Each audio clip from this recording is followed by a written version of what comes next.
got a new plant manager. His main worry was waste. When he saw some of my ideas, things changed, and suddenly I had an office instead of a forklift, along with a nice raise. I didn't have all the right skills, but I worked every day with people who did. I spent many years watching and learned a thing or two. I hired someone to help and advise me, and I built the deck. It didn't happen overnight, and I made a few errors, but at the end, my mom had a beautiful 3-tier deck with custom railings and matching flower boxes. Sheila never really said much about it, except that she wanted a bigger one. I never got to build that one. Don't get me wrong. There are many things I can't do. I can't fix cars or program computers, but if I believe I can, I give it a shot. I had my share of failures, but I like to think I learned just as much from those as I did from my successes. So I decided to write a book just to prove I could. First, I did my research. I loved reading and usually finished 2 to 3 books each week. I read all sorts of genres, fantasies, how-to books, biographies, histories, westerns, classics, everything except romances. I went to local thrift stores and bought bags of Harlequin romances. They had a sale for just $1 a bag, and I stuffed in as many as I could. I also got some books by Nora Roberts, a couple by Nicholas Sparks, and a few others. The well-known writers weren't really my style. The same old themes in the paperbacks almost drove me away. I had enough scenes to last me a lifetime. I spent time making notes, plotting stories, developing characters, and thinking of settings until I felt ready to write. Sheila was used to me being on the computer. We got one later in life, and I was still learning how to use it. She used it mostly for recipes and how-to sites. She wasn't interested in social media or email. I wasn't much better, so I had to ask my son for help setting it up for my writing. I worked 2 to 4 hours, 4 to 5 days a week on the book. I rewrote most of it several times before I thought it was good enough, then revised it once more. It took 4 months from start to finish. When I printed it, it was so thick that I had to put it into sections with 3 to 4 chapters in each binder. It took 5 binders. I gave the first one to Sheila in October. "What's this?" she asked. "It's the book you said I couldn't write. Have a look and tell me what you think." She tossed it onto the coffee table. "I'll check it out later. There's a movie I want to finish. Do you want pizza tonight?" I wasn't disappointed. After all these years, I was kind of used to it. She was a nurse at the local hospital. Her official job title was training supervisor, which meant she helped new nurses learn the ropes. She worked a split shift, starting at 10 in the morning, until 7 o'clock in the evening so she could manage both shifts. Every few weeks, she would take a few night shifts just to keep everyone organized. I worked from 7 until 5:30, 4 days a week. If we were behind or I had a special project, I would stay longer. I often got home almost 2 hours earlier and cooked most meals since I enjoyed it. I had worked in several restaurants after high school. Most of the time I made simple dishes, but over the last year, I tried being more creative with recipes I found online. She usually liked what I made, but sometimes she didn't. She hardly ever helped with the cleanup. We were growing apart, and nothing I did seemed to help. I started to realize that I might end up alone. At my age, that was not a comforting thought. Our intimate life had become rare, just once a week or so. There was no spark, just a quick routine. Romantic dinners and occasional weekends away did not seem to change anything. She often blamed age, health, and a low interest. "If I didn't know better, I'd think you were seeing someone else," I said one day. She almost spilled her tea and went on about how rude I was. But the next night, she made an effort to be close. It was frustrating because I felt she was only doing it to make me happy. Still, it felt nice, as it had been a while. The next day, I surprised her with flowers, and she greeted me with a warm kiss when she came home. For a little while, our closeness improved, but soon it fell back into the usual routine.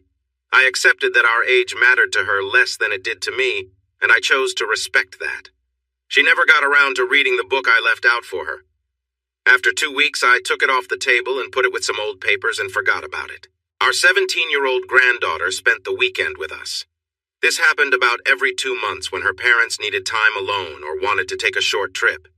She had lived with us for a year when she was 14, as her parents were separating, and it was a tough time for her. The divorce had been difficult, filled with hurtful arguments. Her father had been unfaithful, and when he was caught, her mother decided to fight hard instead of finding a calm solution. They even argued about a dog neither of them wanted. In the end, I took the dog. 5 months later, her mother remarried. It turned out she was expecting a baby and had been with her new partner long before the divorce. This news brought up more fights. Our granddaughter ended up living with her father. He had recently started seeing someone new, and they seemed serious. Kelsey, our granddaughter, appeared to like her. Thank goodness for small blessings. I spoke to my son and my former daughter-in-law about their actions and how much they had affected Kelsey. For a while, our interactions were quite strained. Sheila sided with my daughter-in-law, saying she couldn't stand dishonesty and treated my son harshly. When it came out that she had tried some things too, I was surprised she didn't change how she felt. She believed he had pushed her into it. I was finishing dinner, and we were grilling. Or, I should say, Kelsey was finishing. That girl loved to grill. Whoever she chose to be with would be very lucky. She talked a lot about her friends at school, her boyfriend, and her college plans. Her parents' tough divorce had left them in a tight spot, making college seem less likely. I stepped in and offered to help pay if she went to the local community college for her first year. I had seen too many kids go off to college just to party, and I didn't want to pay a lot for that. If she did well, she could transfer to any state college she wanted. I would cover the tuition, and both of her parents could take care of her housing. Sheila and I had a big argument about it. She wanted to save the money for our retirement. In the end, I managed to change her mind, but she didn't take it well. Kelsey sat at the computer to check her Facebook. How could they have so much to chat about? "What's this?" she asked, looking at the folders I had tucked away under the desk. Sheila had joined us and laughed. "That's your grandpa's version of a love story." "Really, Gramps? You wrote a book? Can I read it?" I chuckled. "Sure. At least someone should check it out." Sheila tensed up.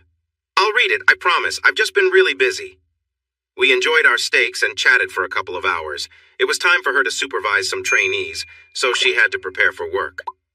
I cleaned the grill while Kelsey washed the dishes. We watched a movie, and it happened to be one of those romantic ones. I went to bed and told her not to stay up too late. I collected my kiss and closed the door. One downside of getting older is that I often wake up during the night. It was 3:30 on my clock when I woke up, needing to go. After that, I checked the house to see if Kelsey left any lights on. I found her in the living room with just a lamp turned on, crying. I rushed over. "Kelsey, honey, what's wrong?" She jumped off the couch and hugged me tightly, and I started to feel worried. "It's so beautiful. Did you really write this?" I looked down and saw her holding a binder. "Yes, sweetheart, I wrote it. It's not a big deal. It will be here tomorrow. Now go to bed." She went to bed but took the binder with her.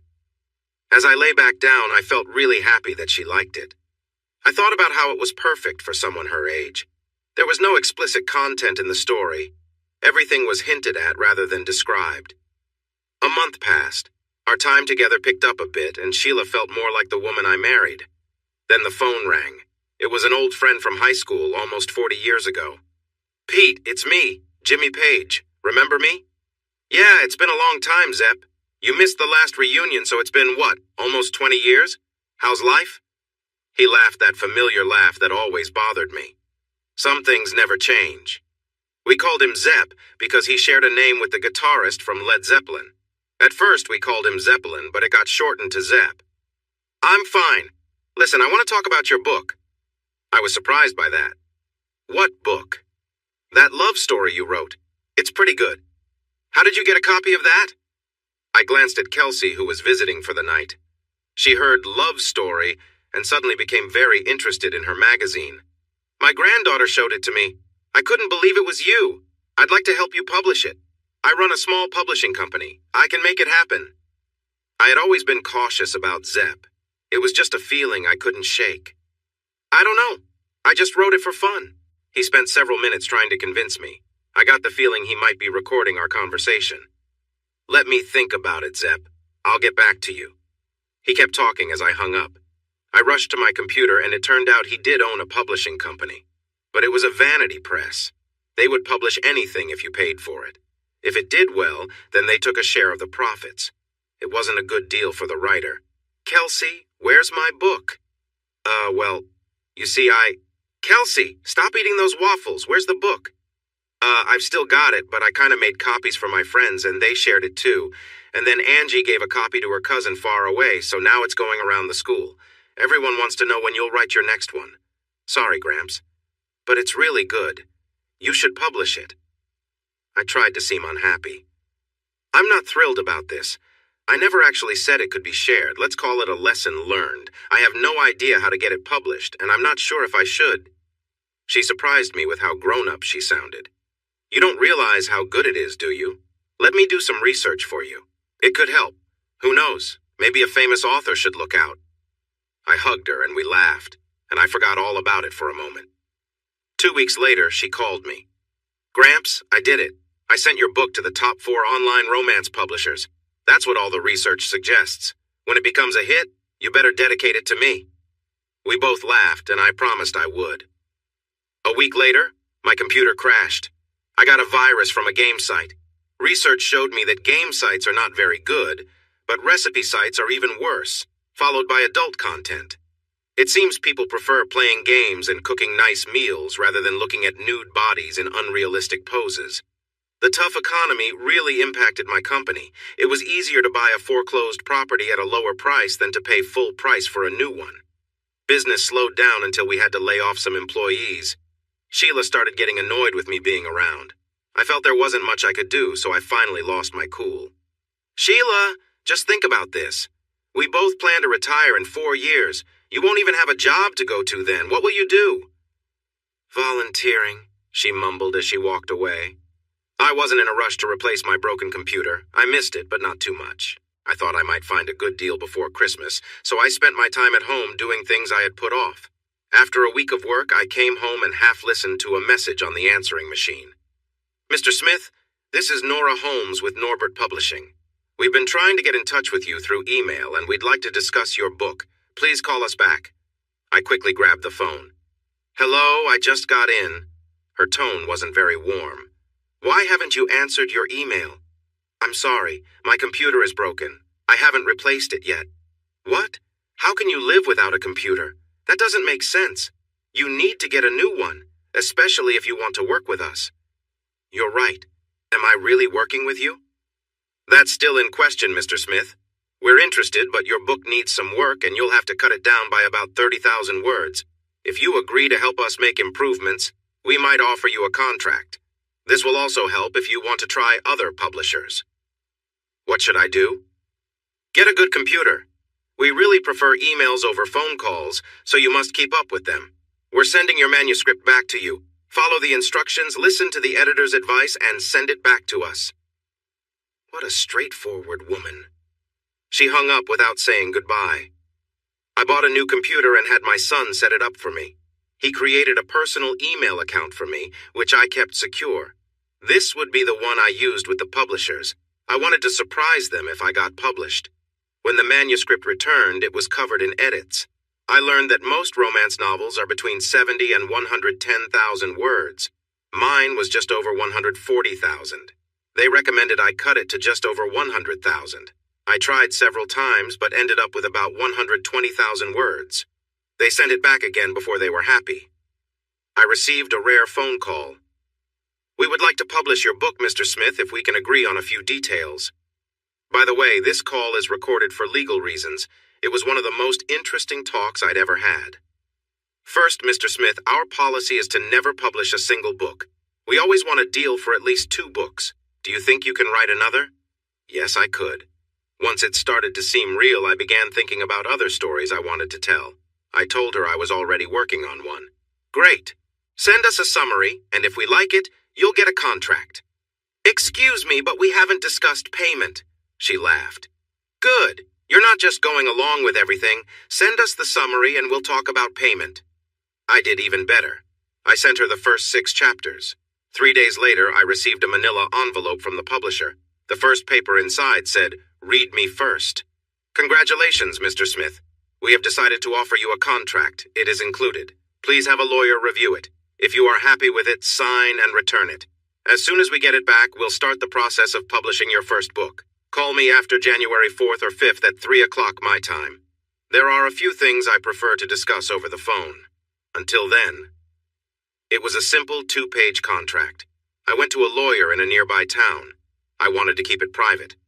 He looked it over and found it clear. It's straightforward. You do this, and they do that. If either side fails to meet their duties, it's a breach of contract. Good luck. I called on the agreed day. Mr. Smith, good to hear from you. I just received your contract. Here's some general information. It will take about 9 months before we publish. We release a limited number of books each quarter. This helps reduce competition and increases sales. As you saw in the contract, the financial part is simple. We don't give out advances. It's a royalty deal. Since you are new to this, your first book will be priced at $4.95 per download. You'll earn $3 for each sale, and we take the rest. You will need to pay taxes on your earnings. You'll have to open a separate bank account for us. We'll send you a program to install on your computer that will automatically deduct the right amount for taxes and send it to the IRS. There is also a program available for your state taxes. I recommend you get it. Now, if your first book does well, we'll price the second one at $7.95. If that goes well, and you want another contract, the next book will be priced at $9.95. Are you following me? This part is very important, so pay attention. Right now, you don't mean much to us, so don't get any big ideas or think you're a star, or we will let you go quickly. This is a business, and the goal is to make money. The more successful you are, the more we benefit. If I give you advice, please follow it without arguing. Do you understand? It felt like I had just been corrected by a strict teacher. Yes, I understand. She became friendlier right away. Thank you. Now let's talk about something more enjoyable. We really like your book. It's our policy to highlight 3 new authors every 3 months, and you will be one of them. We will also share the first 3 chapters a month before it's officially released to help gain some early interest. We're planning to promote it in our section for younger readers. The next book will be a bit more grown-up, so we'll keep it open to all. We expect your first book to be available on September 1st, and we will start promoting it a month prior. Our rule is to wait at least 6 months between releases for the same author to give you a better chance with your audience. Now for some great news. We're owned by Loveland Publishers, who are one of the biggest names in romance publishing. My best comparison is this. If we were a baseball team, we would be like the training ground. Our job is to find and nurture talent. When you are ready, and if you are ready, you could move up to the big leagues. If your book downloads reach a certain number, Loveland will take you on. If that happens, you'll need to hire an entertainment lawyer and an agent. The lowest earnings from a Loveland paperback is $100,000, and many earn 2 to 3 times that. Plus, there are movie rights. If the right studio chooses your work, you could earn a lot. How does that sound? A bit hard to believe, honestly. I'd like to ask a few questions, if that's okay. How does the payment work? Also, what could I expect to make from the book? Just an estimate will do. I could hear her smile through the phone. I keep forgetting you're not new to this. Realistically, it's tough to say. As I mentioned earlier, you'll be highlighted in our featured author section. This means you'll be one of 3 selected. Again, the number of readers will impact your earnings. I feel confident your book will do well, especially with the audience we are targeting. Young readers often become very loyal. By the time your second book is out, you should have a solid base of fans, which could help increase your sales significantly. Only time will tell. For your first book, you might earn between $5,000 to over $50,000 in a year's time. You could double that with your second book. I have an author who has been with me for 8 years. She usually releases 3 books a year and averages between $160,000 and $200,000 a year. That's a good income, don't you think? A good income indeed. Before we wrap up, let's discuss your name. What's wrong with my name? She sighed. It's a man's name. 98% of romance readers are women, and they often connect more with female names. We decided it would be better for me to write under a female name. There are certain names that resonate well with readers. How about Samantha Strong? Someone suggested. Isn't that the name of a famous actress from the 80s? That might send the wrong message, I replied. I doubt the teenage girls will remember that. I just want to sell books. After a bit of back and forth, we agreed on using my first initial and letting people guess the rest. I followed her guidance carefully. I finished the second book and was in the final stages of editing when I received one of her rare calls. I had asked her to use my cell phone for a quicker response, as I was still trying to surprise Sheila. Larry, you fulfilled your contract. I think you're one of the best writers I've seen in a long time. We'd like to offer you another contract for 3 more books, depending on the sales of your first novel. I hesitated. Honestly, I didn't want to pursue this as a career. Writing was more of a hobby for me, something I thought might earn me a little money. My desk was filled with notes for 5 more books, so I had plenty of ideas. I'll need some time to think. Let's wait until the first book has been out for about 6 months, and then we can talk again. She seemed taken aback. It appeared that no one had ever turned her down before. It took a few minutes for her to understand I was serious. There was no warmth in her voice when she said goodbye. The book was released as planned. I waited a week before checking my account. There was over $3,000, meaning at least 1,000 copies had sold. A month later, another 9,000 copies were sold. My editor called, excited. "Congratulations! Your book was our top seller for a debut this month and overall. With these numbers, you might even hit 100,000 in sales this year before taxes. If that happens, you'll be the first-time writer to achieve that. Just so you know, if you reach that mark, you might not get another contract from me. Loveland is noticing. If that happens, you'll be making significant money." She sighed. "I wish I could keep you. Also, someone from Lifetime read your book, someone important who could make things happen. They've reached out, wanting to contact your agent. Now would be a great time to get one, along with that entertainment lawyer we discussed." We spoke for a few more minutes, and as a gesture of thanks, I agreed to sign the 3-book contract. It would help her reputation within the company, and if Loveland didn't pick me up, I'd have a backup plan. However, our revived connection started to slip again. Things got so strained that she was barely polite. I tried to be understanding and calm, but after hearing her complain for the 200th time about something small, I finally snapped, "Sheila, can you please just be quiet for a moment? I really don't care about this anymore, and I won't argue with you again. If you can't talk to me kindly, then please stop. Good night." I walked to the bedroom and shut the door hard. She didn't come to bed that night. I was still upset when I got home, so I made something quick that I knew she didn't like, ate alone, and saved the leftovers. I hoped she remembered how to heat things up. I was reading when she got in. She looked into the kitchen. I sensed her entering the living room. "Are you ready to eat? Can you do it without being rude?" Her mood hadn't changed. When I told her I had already eaten, she went into the kitchen, clattering dishes. I peeked in. "When you're done, please clean up after yourself." Her face showed a range of emotions from anger to disbelief. Before she could respond, I interrupted. "I meant what I said yesterday, Sheila. If you can't be respectful, please don't speak. I've thought about it all day and believe we might need help, maybe counseling. I still care for you, but this isn't easy. Think about it, and let me know what you decide tomorrow. Good night." I went to bed. A few hours later, I felt her join me, but she didn't reach out.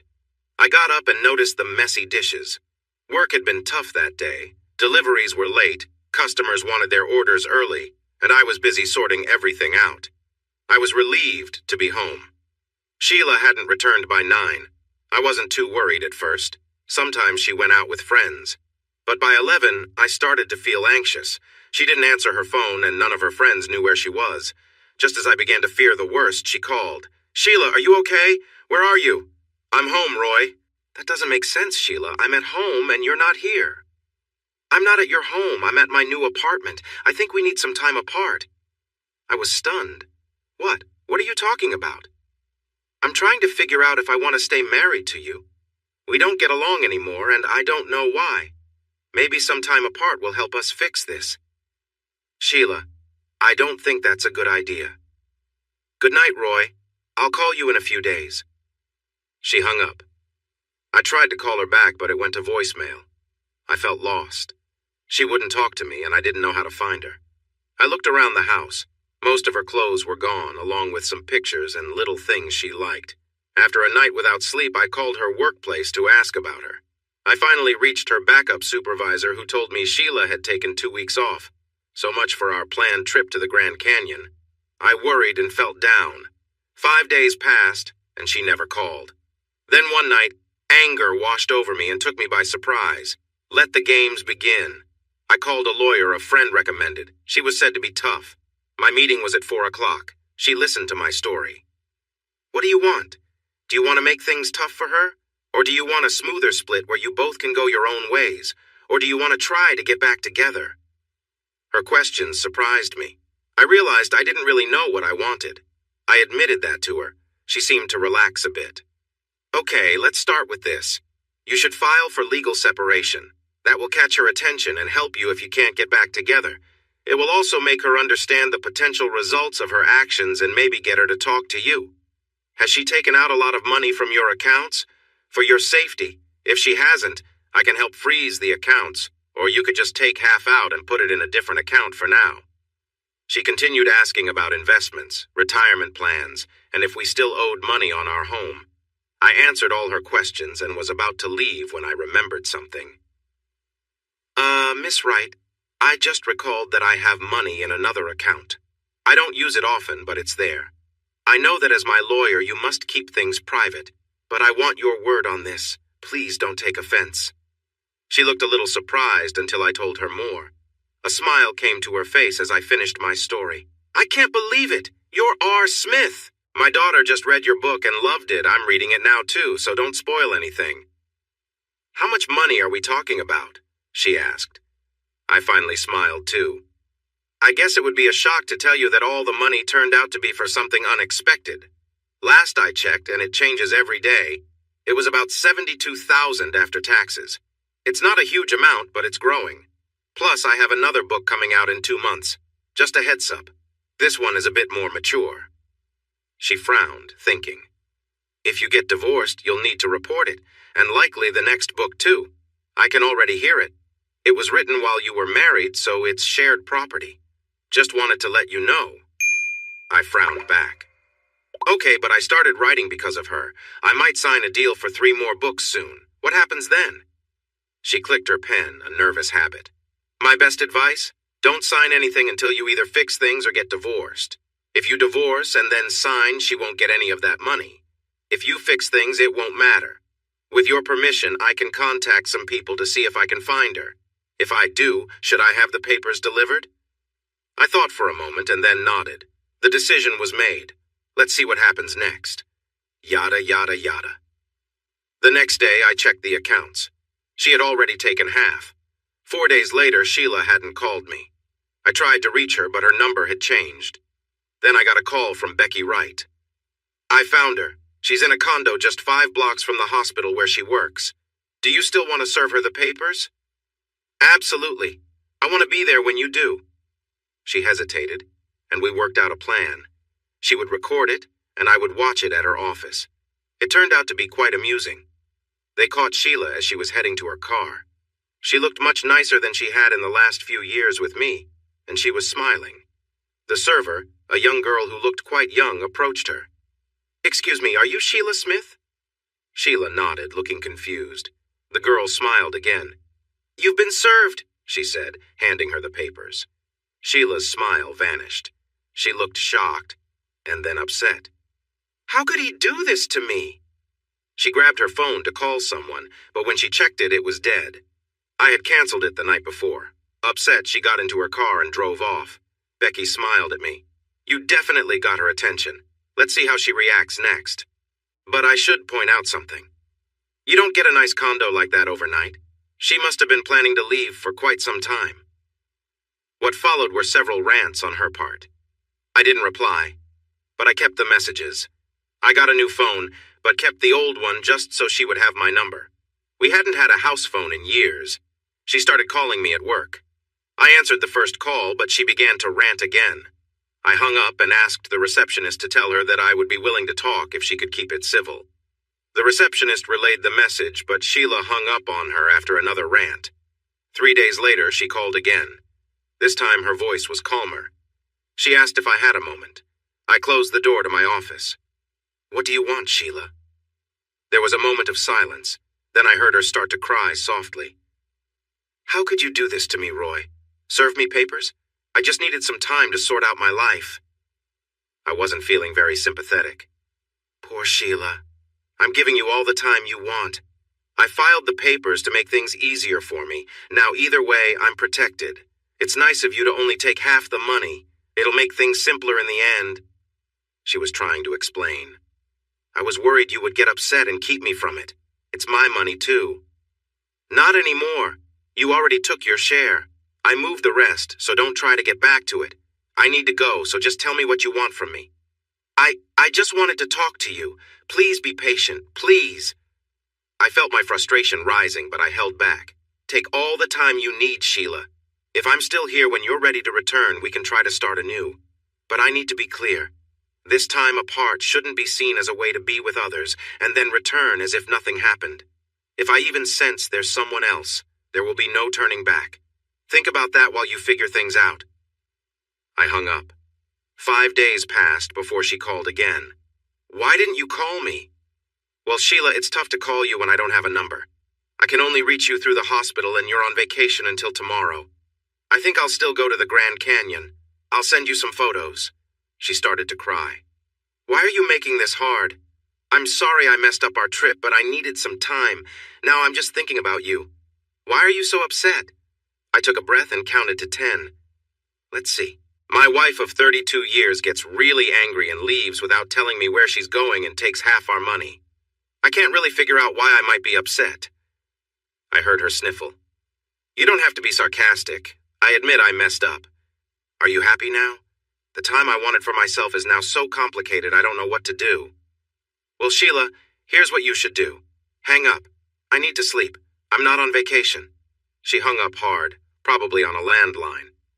The next day, I checked my messages and Norbert wanted me to call back. I went into my office and closed the door. Miss Nora, how are you this morning? She was always the same. Stop with the small talk. Where's my contract? I shared my marriage troubles. Great. Just wonderful. Listen, you have a legal separation in place, right? Good. Check with a lawyer, but in my state, any money earned after a legal separation belongs to each person. The contract only says you need to write the books. We won't expect the first one for 8 months, so you'll either be back together or completely apart by then. I thanked her for the advice and asked her to send the contract. She actually sounded kind when she hung up. Sorry, Roy. I hope things get better for you. Things were getting tough at work. The economy was hurting us. Orders had come to a standstill. The owner called us into a meeting. We're going to take a 3-week break. We're working on some things.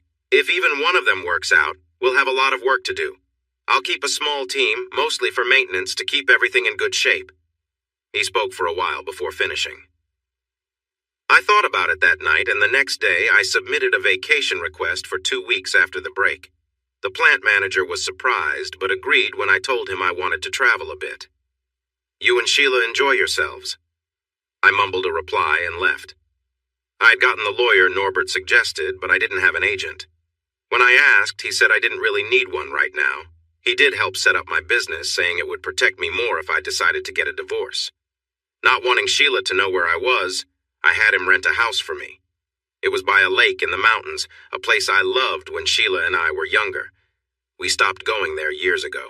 Due to the economy and the season, he found me a much bigger house than I needed for a good price. It had 2 stories, a basement, and was on a large lot at the end of a small cove. There were 5 bedrooms, a gym in the basement, a nice kitchen, and even a boat docked at the pier. I loved it. The house was for sale, but no one was buying it.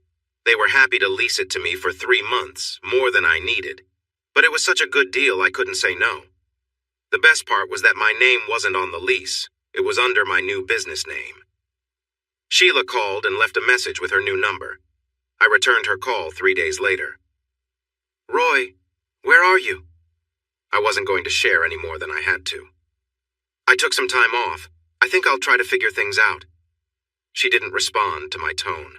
No, I mean, where are you living? Sheila, why does it matter? You planned to leave, got a place of your own, and didn't even tell your husband. When were you going to share your new address?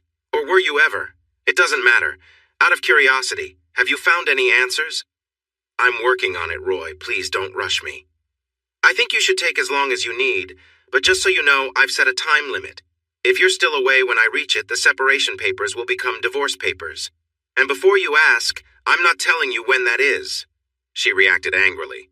How could you do this, Roy? If you think you can intimidate me. I hung up and didn't answer my phone for a week. I settled into the house.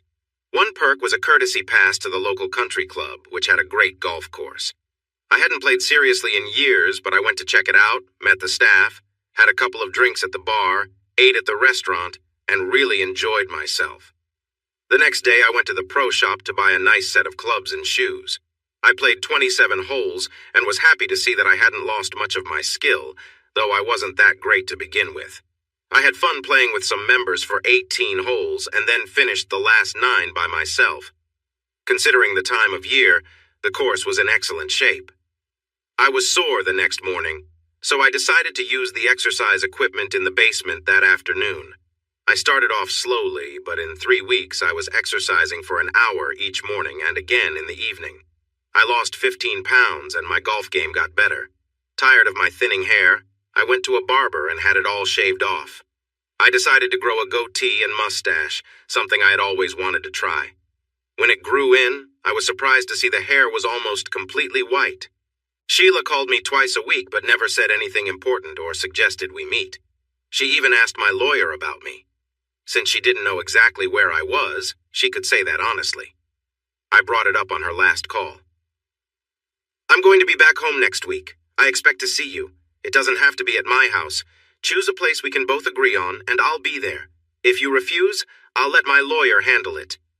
She complained and protested, but eventually agreed. She chose the most expensive restaurant in town. I surprised her by saying yes. When I returned to the house, it felt empty and old. It didn't smell like home anymore. I hadn't stocked the fridge because I didn't plan to stay long. I was certain that if we got back together, it would be somewhere new, a place for fresh memories without the shadows of the past. She was there before I arrived. I almost didn't recognize her. She had dyed her hair a lighter shade and had lost some weight. She looked good, but as I got closer, I could see lines on her face that showed she was not happy. It made me feel a bit better that she didn't notice me until I was almost at the table. She didn't get up or offer a hug, just stared wide-eyed. Roy, wow, I almost didn't recognize you. When did you shave your head and grow a beard? It looks good on you, she said. There were no words about missing me or loving me, just comments about how I looked. I returned the favor, complimenting her on her weight loss and new hair color. She touched her hair self-consciously. I wanted something a little different, you know. We made our orders. I was hungry while she barely touched her food. When I ordered coffee, I asked her if she had found herself yet. She looked down. Not yet. Please, don't rush me. I'm working on it. What are you doing to make progress? Are you spending time thinking about it, talking to someone? How are you moving forward? I asked. I've been talking to friends and they've been giving me advice. Is that all? Are any of them professionals, qualified to help?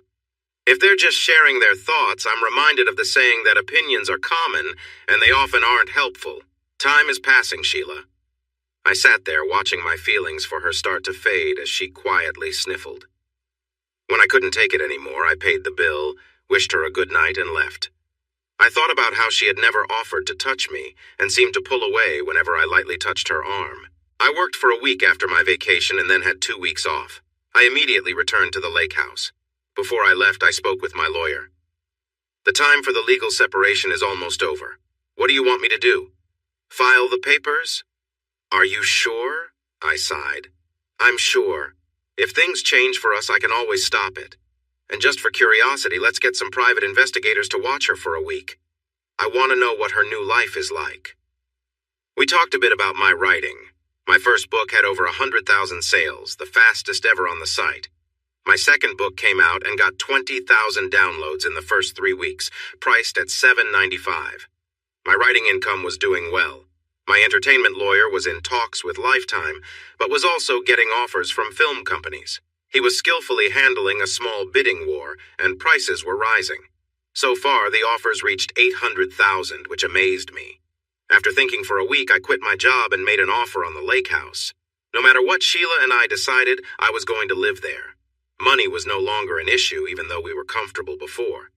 Then Becky called me. I have the report from the investigators. What does it say? I could hear her hesitation. You need to come to the office.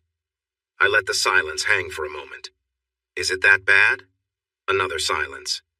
Yes. I'll be there tomorrow morning. Does that work for you? I can set aside an hour. How about 10? His name is Morgan Feldman. He's an ER doctor at her hospital, 61, just a bit older than you. She handed me a photo of an average-looking man with some hair around an almost bald head. I wasn't impressed. He's married with 4 children and 5 grandchildren. His son is a doctor at the other hospital in town. His wife is an executive at Harmony Enterprises and travels a lot. She brings in most of the money.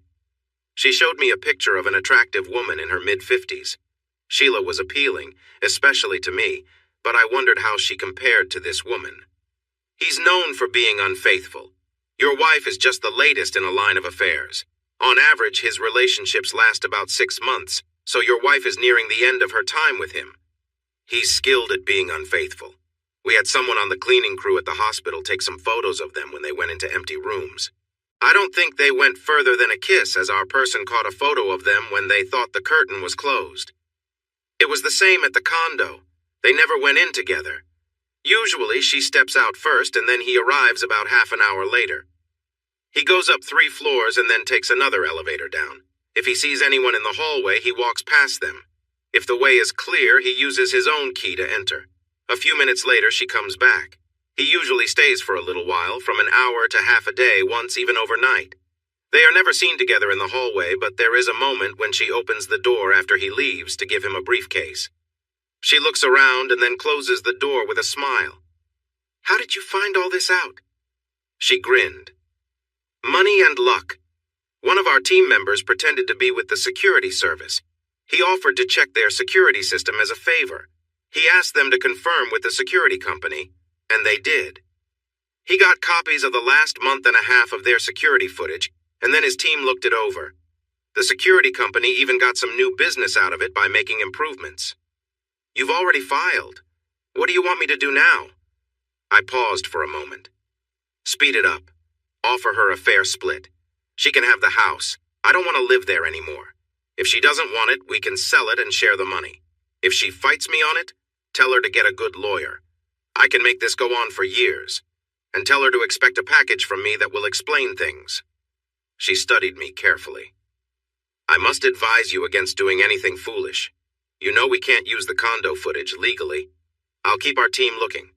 Maybe they can find someone to confirm the situation." I actually smiled. I don't think she was prepared for that. "I'm just going to send her a picture and a short note." It was a photo of her with her companion. I wrote across it in big red letters, "Time expired." I sent it to the hospital. 3 days after she received the photo, phone calls began. It was reported that she fainted while holding it, and a few witnesses started spreading the news. She took a 2-week medical leave from work. I was surprised she had the courage, but she began calling me 3 or 4 times a day, sometimes more, asking me to speak with her. When I got the last message, I finally snapped. She said it was just a one-time thing, that she was lonely and missing me. I called her back immediately. Before she could say hello, I started speaking. "A one-time thing? You mean just that day, right? Was it really only that one time? What about all the other times? Seems like the good doctor is losing his touch. Doesn't he know there are pills for that?" I had memorized the dates he visited her, especially the night he stayed. She was struggling to find words when I finished. "Give it up, Sheila. You've been caught. Admit it. If you weren't with him before you left me, you were planning to be as soon as you got comfortable in your new place." She started to explain, but I interrupted her again. "Just stop. I know the hospital is aware of your little affair. The only reason you both still have your jobs is that there's no proof anything happened. How do you think you would still have a job if I showed up with photos of you and the doctor in some empty rooms and hinted at a lawsuit? To quote Bruce Willis, it would be goodbye. Accept the terms, Sheila, while you still have a chance to leave with something.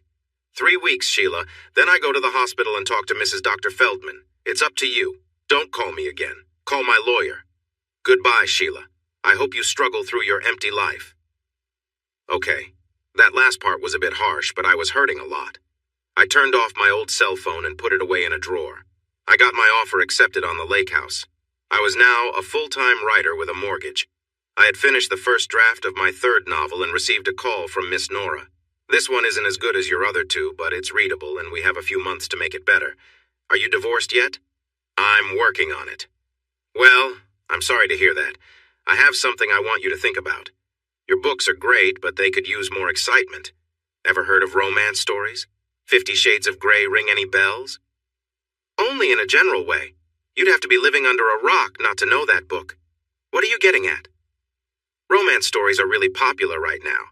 They sell, remember that saying. If you can write them well, you can make a lot of money. I joked, Miss Nora, for the right amount of money, I'll write something so exciting it will leave you wanting more. It was the first time I heard her truly laugh. Do that, Roy, and we'll both do well. I've sent you 4 websites for new writers. Go on them, read some stories, and get a feel for it. Write a few, it will be good practice. Just a tip. Many on these sites are decent writers and a few are great. But most stories are just like watching an unrefined movie with no character development. If the readers don't connect with the characters, they won't remember the stories. Most sites have a rating system. My advice is to focus on the top 20%. Email me when you post yours and I'll read them. Anyone could spark your next book. I did go on the websites, picking what I thought was the best. I read stories for a week before I tried writing one. It wasn't perfect, but my future stories got better as I learned to write short pieces. I would often work on them when I was stuck on a part of my longer writings. They helped clear my mind so I could focus better. 3 weeks went by and Becky called me. She wants to meet in person, and she wants you to go to counseling together. If you agree, I can make sure the number of sessions is low. It'll look good if we go to court. Speaking of that, I have a proposal. You talk things out, go to counseling, and if you still want a divorce after that, we can skip court and go straight to arbitration. I think it's a good idea. It's cheaper and faster. Plus, once you agree, you have to accept whatever the arbitrator decides and you can't dispute it in court. It usually avoids a lot of conflict. Just so you know, nobody truly wins in arbitration, much like if we go to court. Both of you will lose some things and win some, but in the end, you'll have a solution that works for both. Are you interested? I thought for a moment. Is this the quickest route? No, Roy, it's not, but it's the best option and often the least expensive. I suggest it. Where do you come in, Becky? Once you agree to arbitration, I'll pretty much be out of it unless you want casual advice. Okay, go ahead with it. But I still want you to be my lawyer, and I'll ask for your advice. She laughed and appreciated my trust. It truly is the best path, Roy, and I'll still be glad to send you a bill now and then. How's the writing going? I told her I had finished my 3rd story and mentioned my efforts to sell movie rights to the first one, along with my little adventure writing other pieces under a pseudonym. I'm not sure if this will interest you, but if it does, read some and let me know what you think. Now, set up the meeting. I'd say again, the most powerful part of ourselves is our mind. I based it on Loyal Partners because it's a timeless story. A man loves, faces loss, and moves forward. Statistics show at least 60% of readers have gone through it, sometimes more than once as I have. And now, for the next steps. Are you ready? I glanced at my lawyer and remembered how much she resembled my favorite teacher from back in school.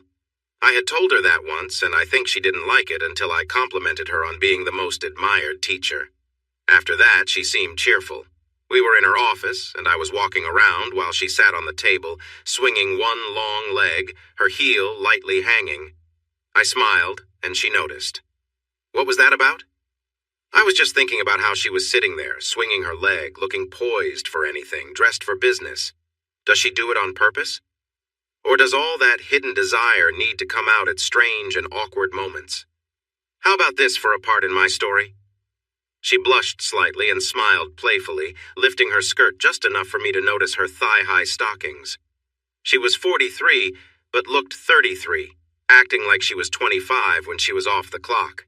Over the past few months, we had built a comfortable friendship. You better make her prettier than me. My writing isn't that good. It's impossible to improve on perfection, Becky dear. She blushed again. You're quite a cheeky fellow pretending to be a writer. I have become many things in the past months. For example, an admirer of beauty. Stop. It will be hard enough to stay serious. Behave. And remember, watch me. If I don't like what you're saying, I'll give you a signal. Her assistant opened the door. They've arrived. I made coffee and there's water in the fridge. Becky looked at me. Ready? As ready as I'll ever be. It's showtime. Sheila didn't look her best. She had gained back some of the weight she lost since I last saw her, plus a few extra pounds. Her hair was tied back in a way that didn't suit her. I wasn't sure how I appeared to her.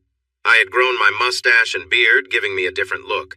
I liked it, and with a bit of money, you often only need to impress yourself. I had gotten leaner since she last saw me thanks to golf and my home gym.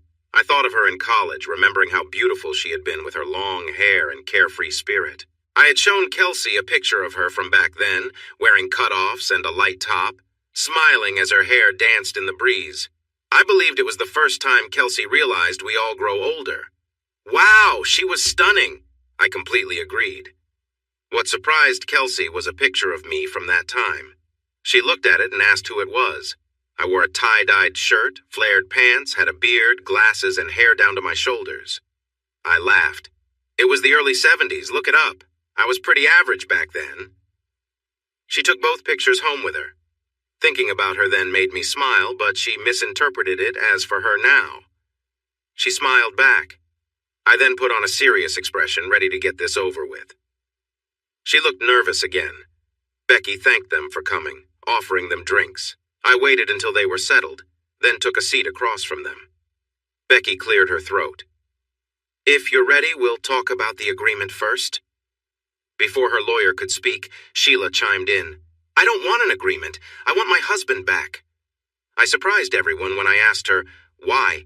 Why do you want me back now after you made our last 2 years so difficult? You left suddenly, took half our money. Also, you could be with someone else. You said you were trying to find yourself. Tell me, Sheila, did you find yourself? Has he left you yet? If you want, I can show you what I found out. You weren't the first to keep a lonely doctor company while his wife was away. She cried, and Becky told me to calm down. You're not helping, Roy. I thought I could stay calm, but my anger took over. I'm not here to help. I'm here to finish this so I can move on. I'm sure Sheila wants to find herself too. This is for her good. We took a break, and Becky pulled me aside. Another outburst like that, and you'll need a new lawyer. Please stick to the plan. I said sorry, and we returned to the room. Sheila tried to steer the conversation back. Mrs. Smith, I truly regret this, but your husband doesn't want to continue the marriage. He's fair and doesn't want you to suffer. We all make mistakes and must deal with the outcomes. He's ready to split everything equally and will give you the house if that's what you want. Is there anything specific you hope for? Sheila stayed calm. I want my life back. I know I messed up, but I'm ready to do whatever it takes. I'll quit my job, stay at home, and do what I must. Everyone was quiet for a moment. I took a breath, but Becky placed her hand over mine. Sheila noticed and looked upset. To provoke her, I held Becky's hand for a bit. Becky noticed and pulled her hand away, looking displeased. I was not helping my case. Her lawyer spoke up. We agreed to this meeting so my client could have 30 minutes with her husband. She admits her mistakes but says there were reasons behind her actions. If she can't have this chance, we will leave and take this to court. Becky tried to calm the situation again. My client will respect this agreement if you do the same. Inside this envelope is a complete overview of my client's finances. I think you will be surprised. Additionally, this conversation will be recorded and we will each keep a copy. Agreed? He wasn't pleased, but it was part of the deal. They set up 2 recorders on the table. Becky handed me a timer and told me to start it for 30 minutes when the door closed. Sheila was quiet for a few minutes. Sheila, you've already wasted time. If you want to talk, you better start soon. She spent the first 5 minutes crying, the next 5 explaining, then 5 apologizing, and the final 5 begging. I spoke up when I thought it was the right time. In the end, she was tired while I remained steady. You know what you haven't said? I won't do anything like that again. Not in those exact words. And that's what it will take. Do you know why? Because you can't. Our lawyers don't know our past. So until you can say that and I can look into your eyes and believe it, there will never be a chance for us to get back together. Please, Sheila, we had some good times. Let it go so we can both move forward. Please, Roy, you can't do that. Just try, please. The meeting was almost over then. After Becky finished sharing her thoughts, I kissed her gently, said I was sorry, and invited her and her husband to my house for the weekend. The lawyer we're with her stood, taking a deep breath, as her mysterious client walked out, knowing that the charming person would never be his. He shook his head, thinking about the rules he had to follow. I didn't get to complete my thought as a law book hit the wall beside the door, followed by laughter from Becky and her assistant. I better get credit for this. she called after me. Over the months, we had become friends. Becky and her husband were in their early 40s with a teenage daughter. I had invited them to my house 2 times before. It turned out her husband Jack loved fishing, and when I mentioned the pontoon boat that came with the house, he was excited. We spent a nice morning enjoying the water, while Becky, her daughter Kelsey, and a few of Kelsey's friends relaxed by the shore. After picking Kelsey up from school, I finally told her about the good things that happened. She was shocked and happy, both about the money and the house. She walked through it, taking in everything. When she saw the patio with the outdoor kitchen, she was left speechless. I took her to a small grocery store, and she watched with joy as a butcher cut meat just as she wanted. We also went to a fresh produce stand and bought vegetables. After our big meal, we sat and talked about her future. Her grades in community college were almost perfect. You know, Kelsey, I can help you go anywhere you want. You can have a car and some spending money as long as you keep your grades up. Think about it and do what is best for you. She cried as she fell asleep. I stopped trying to get her to calm down, took a blanket, and wrapped it around her to help with the cool evening air. I left her to rest. She stayed with me for a week before going home, promising not to tell anyone where I was or what I was doing. She was sad that her grandmother and I weren't together. She spent some nights with her, saying she felt unhappy a lot. I didn't say anything in reply. I was a regular at the country club. I made friends, played golf when the weather was nice about 2 or 3 times a week, and socialized. I ate at the restaurant there about twice a week on average. I knew some people in town, the workers at the grocery store, the staff at the gas station I used, and a few farmers I met while shopping for fresh fruits and vegetables. I was fitting in, becoming part of the community. I was just Roy, the retired guy who bought the Kessler house. When I stopped working, my health insurance ended, so I asked the agent who helped me with my home and car insurance to set up a family plan. I added my son Kelsey, my ex-daughter-in-law, and Sheila, telling them I got a good rate with the family plan. They seemed happy to join, not wanting to miss out. I completely rewrote my 3rd book, making it much better than before. Miss Nora wasn't surprised when Loveland reached out. Out of loyalty, I made sure she published the book online and dedicated it to her. I wasn't sure if she cared, as she was the least emotional person I knew. Later, I found out she won an award and received a nice promotion. I like to think I helped her along the way. Sheila and her lawyer tried to go back on their promise to settle things outside of court. I was ready to make her pay, but Becky stopped me. Sure, she loses her job, but what good will that do you? You'll be divorcing a woman without a job instead of one with a good salary. It will cost you more than it's worth. If she figures out your plan and decides to leave out of spite, it will only drag things out and increase your stress. So I decided to let it go, but the gossip kept spreading because of her divorce. Eventually, management had to step in. They gave Sheila and Dr. Feldman a week off while deciding what to do. News leaked that they might fire her and let Dr. Feldman off easily. Her lawyer reached out to Becky, who then called me. Together with Sheila's attorney, we made an unexpected visit to the director. Becky told him plainly that if they fired Sheila, lawsuits would follow. We have statements from 3 nurses about past relationships, proof that he caused issues, and evidence of inappropriate actions at work. Our clients are ready to take legal action if Sheila is treated unfairly. Think about the damage to your hospital's reputation. We plan to hold you accountable as director for allowing this behavior. She paused, watching his eyes widen. Or we can all move on if Sheila is treated fairly. However, you might still want to address Dr. Feldman's behavior before it becomes a bigger problem.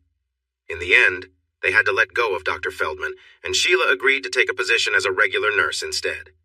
Feldman grew tired of her husband and moved to the West Coast to manage their operations there. It was a big promotion, and since she funded their lifestyle, he went from a large house to a small townhouse. He lost his privileges at his old job and, with some help from their son, managed to get them at a different hospital after agreeing to a trial period. Now, his life was not great. Was I happy about it? Yes, in a way. He brought it on himself. Still, my wife was smart and could have said no during the whole situation. If not him, it would have been someone else. In the end, I agreed to 3 months of marriage counseling, meeting twice a week, and once individually. It was clear that after that, if I still wanted a divorce, it would be granted. My therapist didn't seem to like me much. Her name was Dr. Patricia Wills. She took great pride in helping couples reconcile. She was always smiling, understanding, and a little annoying. "Thank you for meeting, Roy. I like to keep things informal, so—" I raised my hand. "You can stop right there, Patricia. You will call me Mr. Smith, and I will call you Dr. Wills. This is a business arrangement. We are not friends having drinks. Keep it professional, and this will move along faster." She looked at me with concern. "That's going to make it harder to connect. It seems you don't want to be here. I can inform the court—" I interrupted her. "Dr. Wills, you are not being professional. Have you even read the agreement between my wife and me? These sessions are not required by the court, but I did sign to meet with you for a set amount of time. Whether I take part or not, it ends when agreed, and if I still want a divorce, it will happen." My lawyer was very careful with the wording. "It says I have to attend, but not participate. That said, I'm curious about some things, so I will likely participate. Understand, this is important. You don't have power over me. You hold the same position as my butcher or mechanic at home. You are a professional I have hired for a specific job. Is that clear?" I spent most of my first session laying down the rules. She was not pleased. I have no idea what her sessions with Sheila were like. Our first 2 joint sessions were rather mild, mainly her apologizing. I told the doctor if we didn't move past that, I would bring a book or tablet to future sessions. In my next individual session, she shifted focus and asked me to tell how we fell in love. It was 1972, and I was 18 years old. Just missing the chaos of Southeast Asia, I had earned a scholarship to study business. I was always a bit of a free spirit, raised in a single-parent home after my dad died in a car accident. We didn't receive much insurance money, so my mom worked long hours at a furniture factory to pay the bills. As soon as I turned 16, I got a job in the same factory, working 4 hours each night from Monday to Thursday, 8 hours on Friday night, and 6 hours early on Saturday morning. After working there for a while, my boss allowed me to work extra hours and full shifts during school breaks. So I was basically working 40 hours a week while also in high school. High school was mostly easy for me. I loved English, history, and science, but math was not my strong point. When I started working, I paid my own bills and eased some of the pressure off my mom. I bought my own car and clothes and even helped with groceries sometimes. With the long hours I worked, I didn't have much time to spend my money. I went on dates on Saturday nights, but those never turned serious. Girls my age wanted their boyfriends to call them, attend school events, and generally be more available. I couldn't do that. The scholarship I received came from the company I worked for. I saw a notice on the bulletin board encouraging workers to let their children apply. My boss noticed me looking at it. "Do you have any kids heading to college?" he asked with a smile. "No, but can it be for an employee instead of a child?" He looked at me as if no one had ever thought of that before. "I don't see why not." I forgot about it, but 3 days later the plant manager came by and handed me some papers. "What are these?" I asked. "Your scholarship application. Bill said you were interested. It's pretty simple, just have your teachers fill out their parts quickly. The sooner you get it back, the more time we have to consider you." I thought I had little chance, but with the help of my teachers and a good interview with the committee, I was surprised when I got it. My mom was thrilled. Her son was going to college. She even showed me a savings account she had opened when I was 4, just for my education. She managed to keep most of the money, and they covered everything while helping me get a part-time job at their local plant. The hours I could work there depended on my grades. The better my grades, the more hours I could have. If my grades fell, my hours dropped too. Generally, I worked about 24 hours a week. My mom insisted on getting me a better car. It was 1972 at the end of the muscle car era. Cars like Camaros, Mustangs, and GTOs were popular, but my car was a little different. I had a 1969 Dodge Polara. It was known as the 4-door Roadrunner and was made specifically for police agencies. I bought mine at a state auction where they sold old patrol cars. It didn't look like a typical police car, as it was called an unmarked vehicle. It had a strong engine that could go from 0 to 60 in just over 6 seconds, close to 100 in a quarter mile.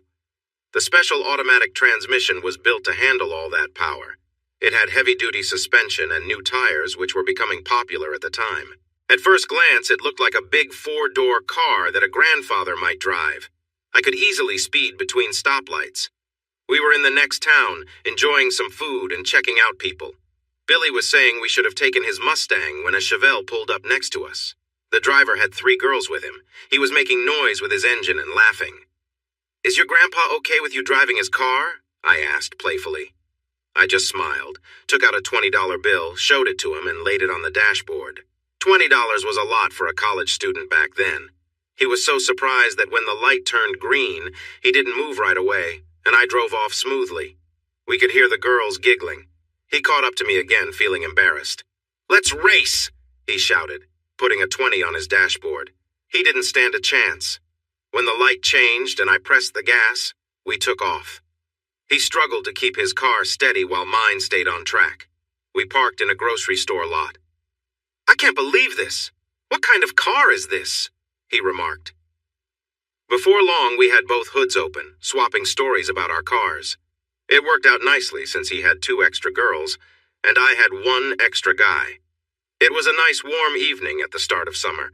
Everyone had their windows down and the radio was on full blast. I was focused on the cars and didn't notice at first that he was trying to convince me to go to another spot to race again, trying to make some money from side bets. Billy was encouraging me, noticing the pretty girl in the back seat. "Come on, I'll ride with them, and you can take the other girl.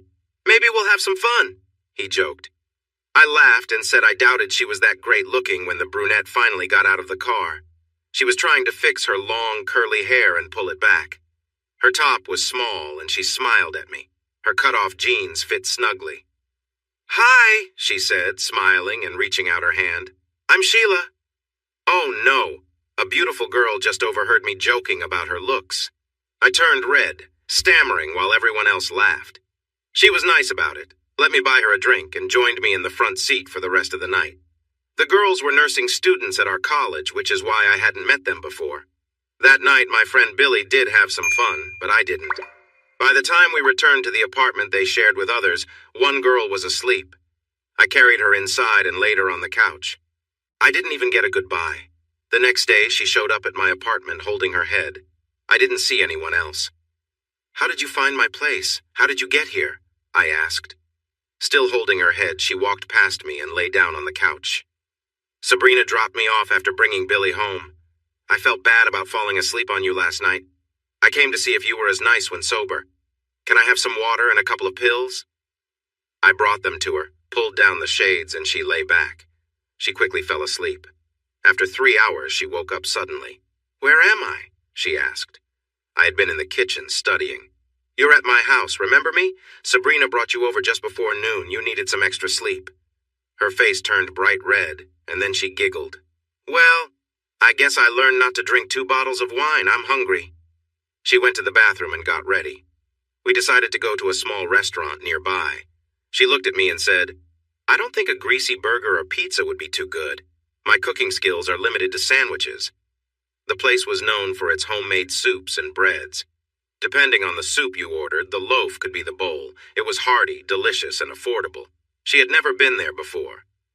Feeling more awake, we went to the park and spent time talking and meeting friends. A couple of guys she knew came over with guitars, and we sat around singing. She had a lovely voice, and it became one of my cherished memories. When I asked if she was ready to go home, she said she wanted to come back to my place for a bit. I didn't mind. She asked me to stop at a store, and when she came back, she had a pack of drinks and some snacks. We had 2 drinks when she went into the bathroom. I was surprised to hear the shower running. Then I was even more surprised when she called out to me. But I was most stunned when she opened the door ready for a shower. "We need towels," she said calmly, turning back toward the shower. I was caught off guard, completely surprised by her confidence. She looked back and smiled. "You coming or what?" I didn't know how to answer. She was the kind of person who inspired many sweet love songs. Tall and slender, she seemed full of life and spirit. We were young and excited. Soon we found ourselves in love. By the end of our freshman year, she had been living with me for the final 4 weeks. That summer was tough for us being apart. I stayed in town and worked at a factory. Since Sheila was away, I took on a lot of extra work. She had found a job at a care home near her parents to gain some experience in nursing. She didn't enjoy it at all. 2 weeks before she was scheduled to return, she surprised me by coming back early. I walked in from work to find her on the couch. "I didn't want to waste time," she said, pulling me toward the shower. After that, I stopped taking on extra hours at work. She moved in with me, not even pretending to stay with her friends. Her parents were not happy when they found out, but by that time, most of the year had passed. We lived together through college and for a year after. Things started to change in late 1977. I had an entry-level job at a new company. It wasn't exactly what I wanted, but it would look good on my resume. I worked hard and put in extra hours to make a good impression. She worked at the local hospital, mostly doing general tasks, but she enjoyed working in the maternity ward and with kids. We had a nice apartment, and she wanted to share the bills except for car payments. This helped me save money for the future. Eventually, we would want kids, and I wanted a good place to raise them. Then, out of the blue, she switched to a night shift. She said she didn't have many choices. I didn't like it. We only saw each other in the evenings during the week, and that was tough. She left for work at 10, and I was gone when she got home. I hadn't dealt with a situation like this before, but I noticed changes. She seemed moody, and sometimes she wouldn't be home when I called during my break. She said she had fallen asleep, which seemed reasonable, but I knew she often took hours to relax after work. Things reached a turning point when I proposed. She looked shocked. She didn't say no, but she also didn't say yes. "Why rush? We're in love and that won't go away. We have plenty of time," she said. "We're not rushing, Sheila. We've been together for 5 years. It's time to move forward. Don't you want kids?" She seemed restless. "Yes, I do, but we have time. We're still young. Let's enjoy each other a little longer." I paused to think. "Let me get this straight. You're saying we'll marry, but just not now? We'll have kids later on your timeline. Where is this coming from? It sounds like you're unsure about us. Is there something else I should know?" She started to cry and ran to the bedroom. Things quickly went downhill after that. A month later, I came home to find she had moved out. She left a note. "Dear Roy, please don't be upset. I've been feeling restless, like I'm missing something. I've talked with my friends and I think I need some space. I want to figure things out before committing to a long-term relationship. I still love you. Please give me this time. I'll be back soon." I was heartbroken, and then anger took over. We still had a lot of mutual friends, and soon I heard some news. She was trying to rebuild her life with the help of a doctor from her workplace. She would call me, but I would hang up. I know it was childish, but I didn't care.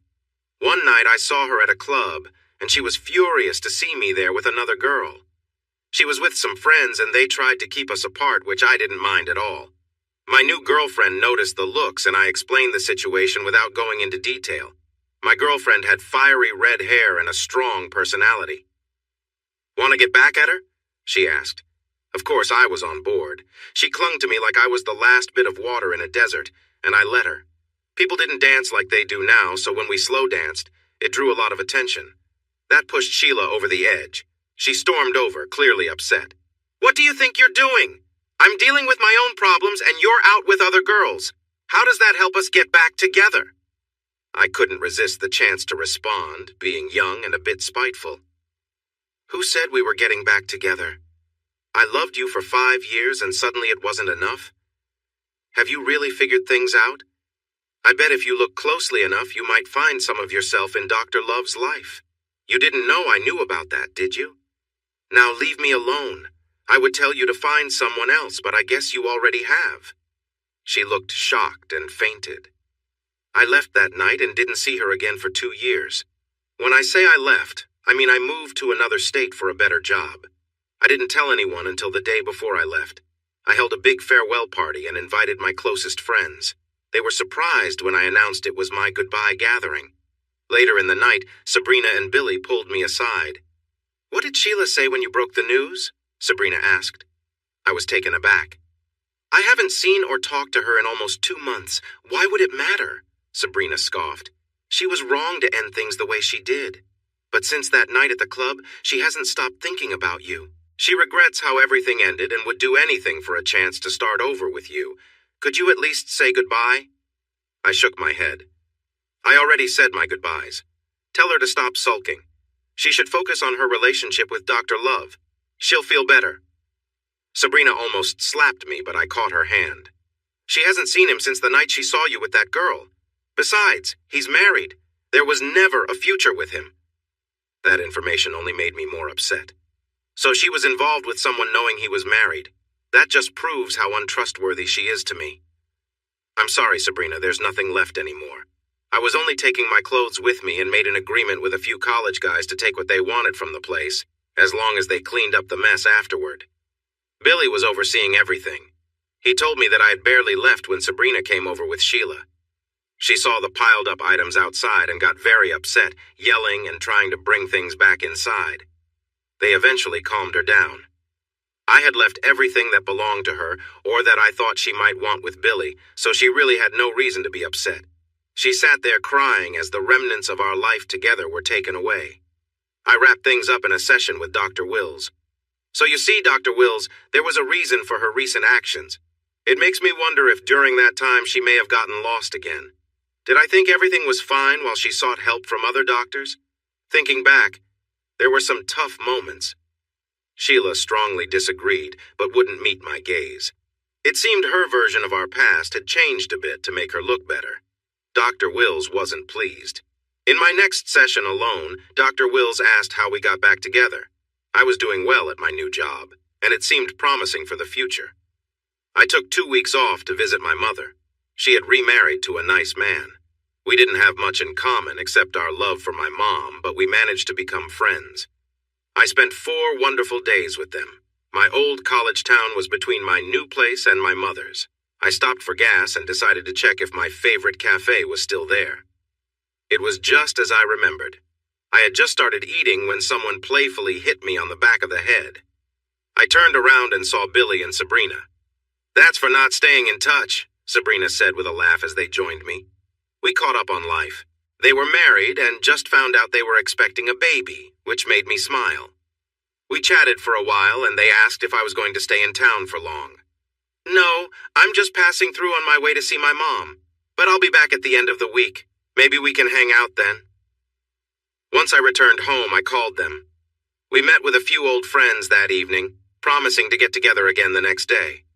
Billy and Sabrina had a lovely home, with 3 bedrooms and a big yard. It was a bit older, but they loved it. They had set up tables, string lights in the trees, and had music playing outside. There were 3 grills cooking up food. About 40 people were there, including old classmates and their partners. I recognized almost everyone, and eventually we counted how many were married. Everyone but me and 2 others were married. 2 of them had already separated. "So, is there a Mrs. Roy in the future?" It seemed like a simple question, but it still hit a sensitive spot as I looked at my old friends. No prospects right now. I've met a few people, but nothing serious. Honestly, I haven't been looking. You remember how my last relationship ended? Let's just say I'm a bit careful these days.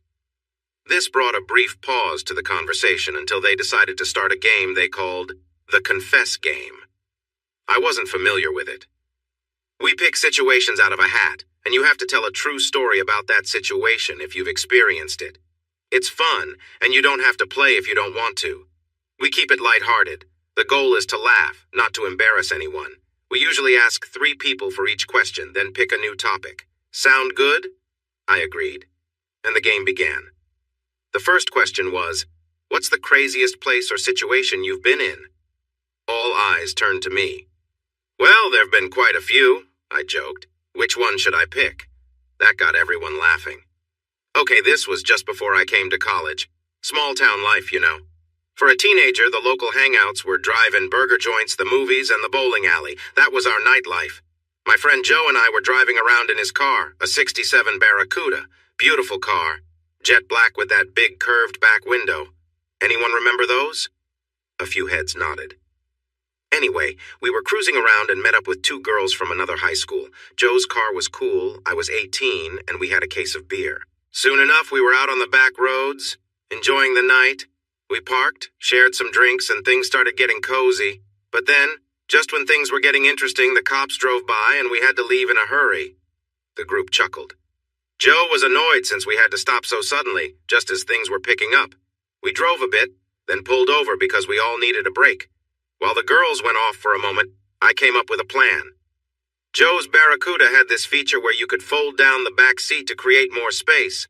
I convinced him to fold the seat down so there'd be more room in the back.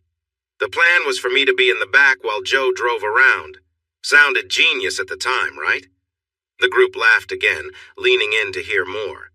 After a few minutes, we're all trying to keep our balance as Joe's driving. His date was leaning into him, and Joe seemed a bit distracted. Suddenly, I felt a jolt, then another. I was about to ask him if his car needed work when we heard clapping and cheering outside. The story ended there, leaving everyone in fits of laughter at the unexpected twist. The night continued with more light-hearted stories and shared memories, each one adding to the fun atmosphere of the gathering. I managed to look up, and there was Joe driving through the bowling alley parking lot. We were bouncing over the speed bumps they had put in. I was almost there, and there was no way I was stopping. So I just lost my cool right there in front of about 20 people. I had moved away from the girl by then. She saw where we were and started yelling, hitting Joe gently on the back of his head. His girlfriend was almost done too, and when she finished, she raised her head and joined in the shouting. We got out of town with them complaining the whole way. We got dressed and took our things back. They jumped into their car, still yelling, one of them holding her bra, and sped off while the crowd cheered again. So there you have it. The most unusual place I ever had a moment with someone was in the back of a '67 Barracuda in the bowling alley parking lot, in front of a crowd. I was kind of famous at school for a few weeks after that. Most people were laughing so hard they had tears in their eyes. I laughed along too until I looked up and saw Sheila's eyes. I stopped laughing right away. Sabrina saw me and grabbed my hand. "Be careful. I didn't know she would be here.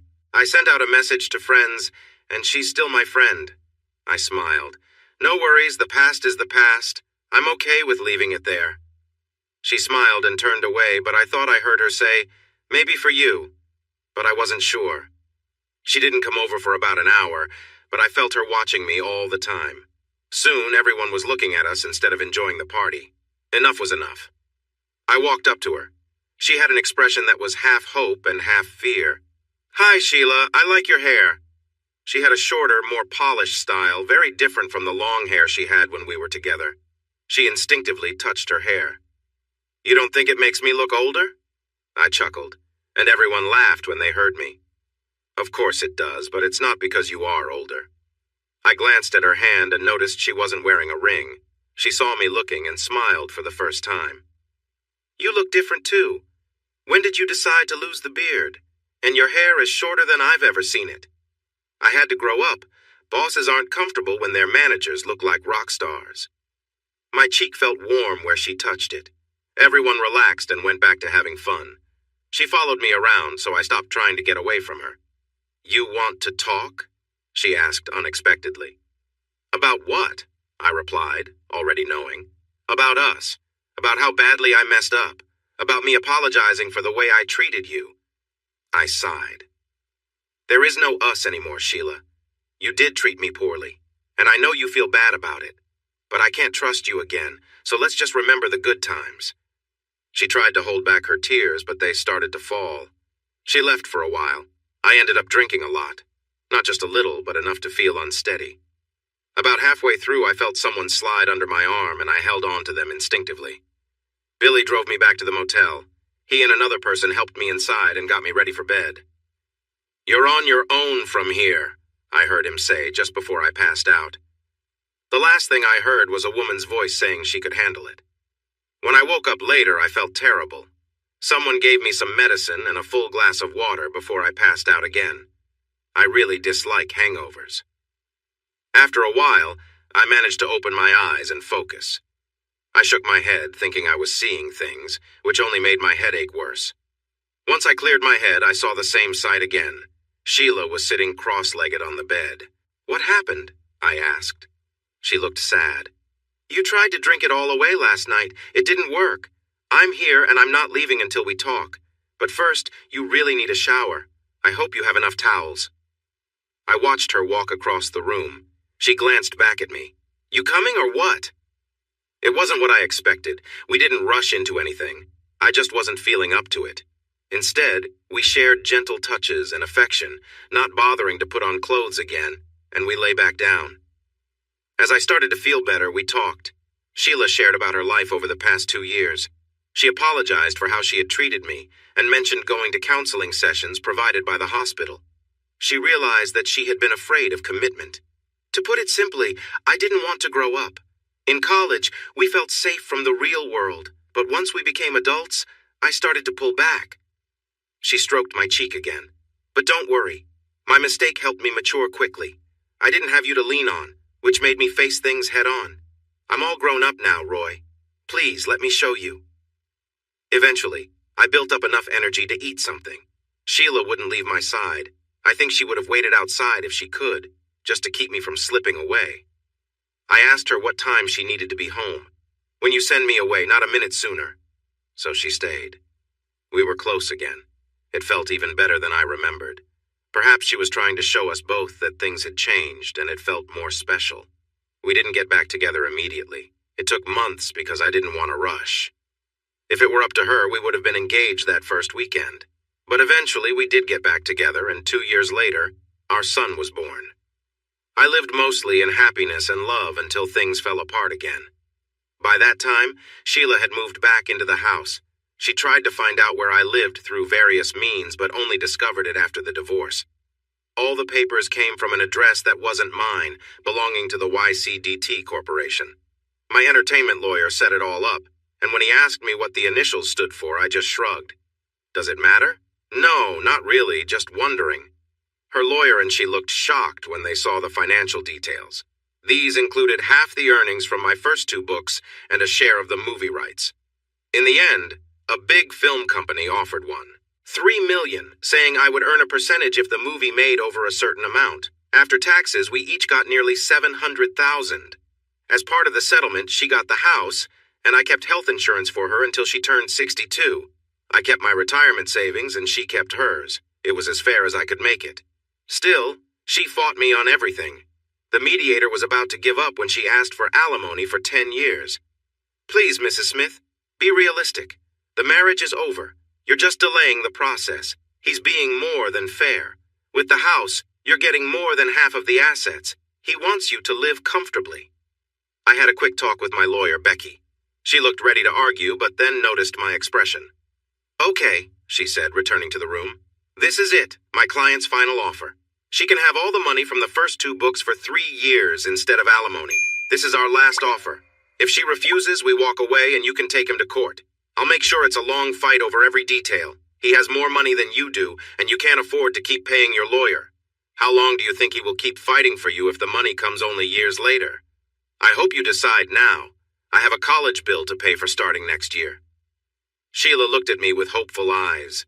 9 months had passed, but the hurt was still fresh for both of us. She nodded. 45 days later, we were officially no longer married. I turned 62 yesterday. I feel old now. As I lay in bed with a slight headache, glad I don't drink much anymore, I thought about life after my marriage.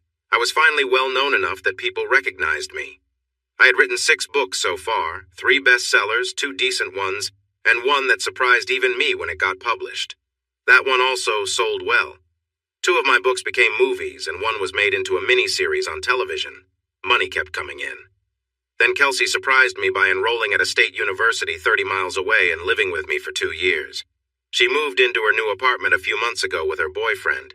I hired a cleaner who complained I didn't create enough mess for her work. He spends most of his time in that basement office, and I can only go in there once a week. When Kelsey moved in, she had a lot to manage, as there were often visitors coming and going. She actually liked it.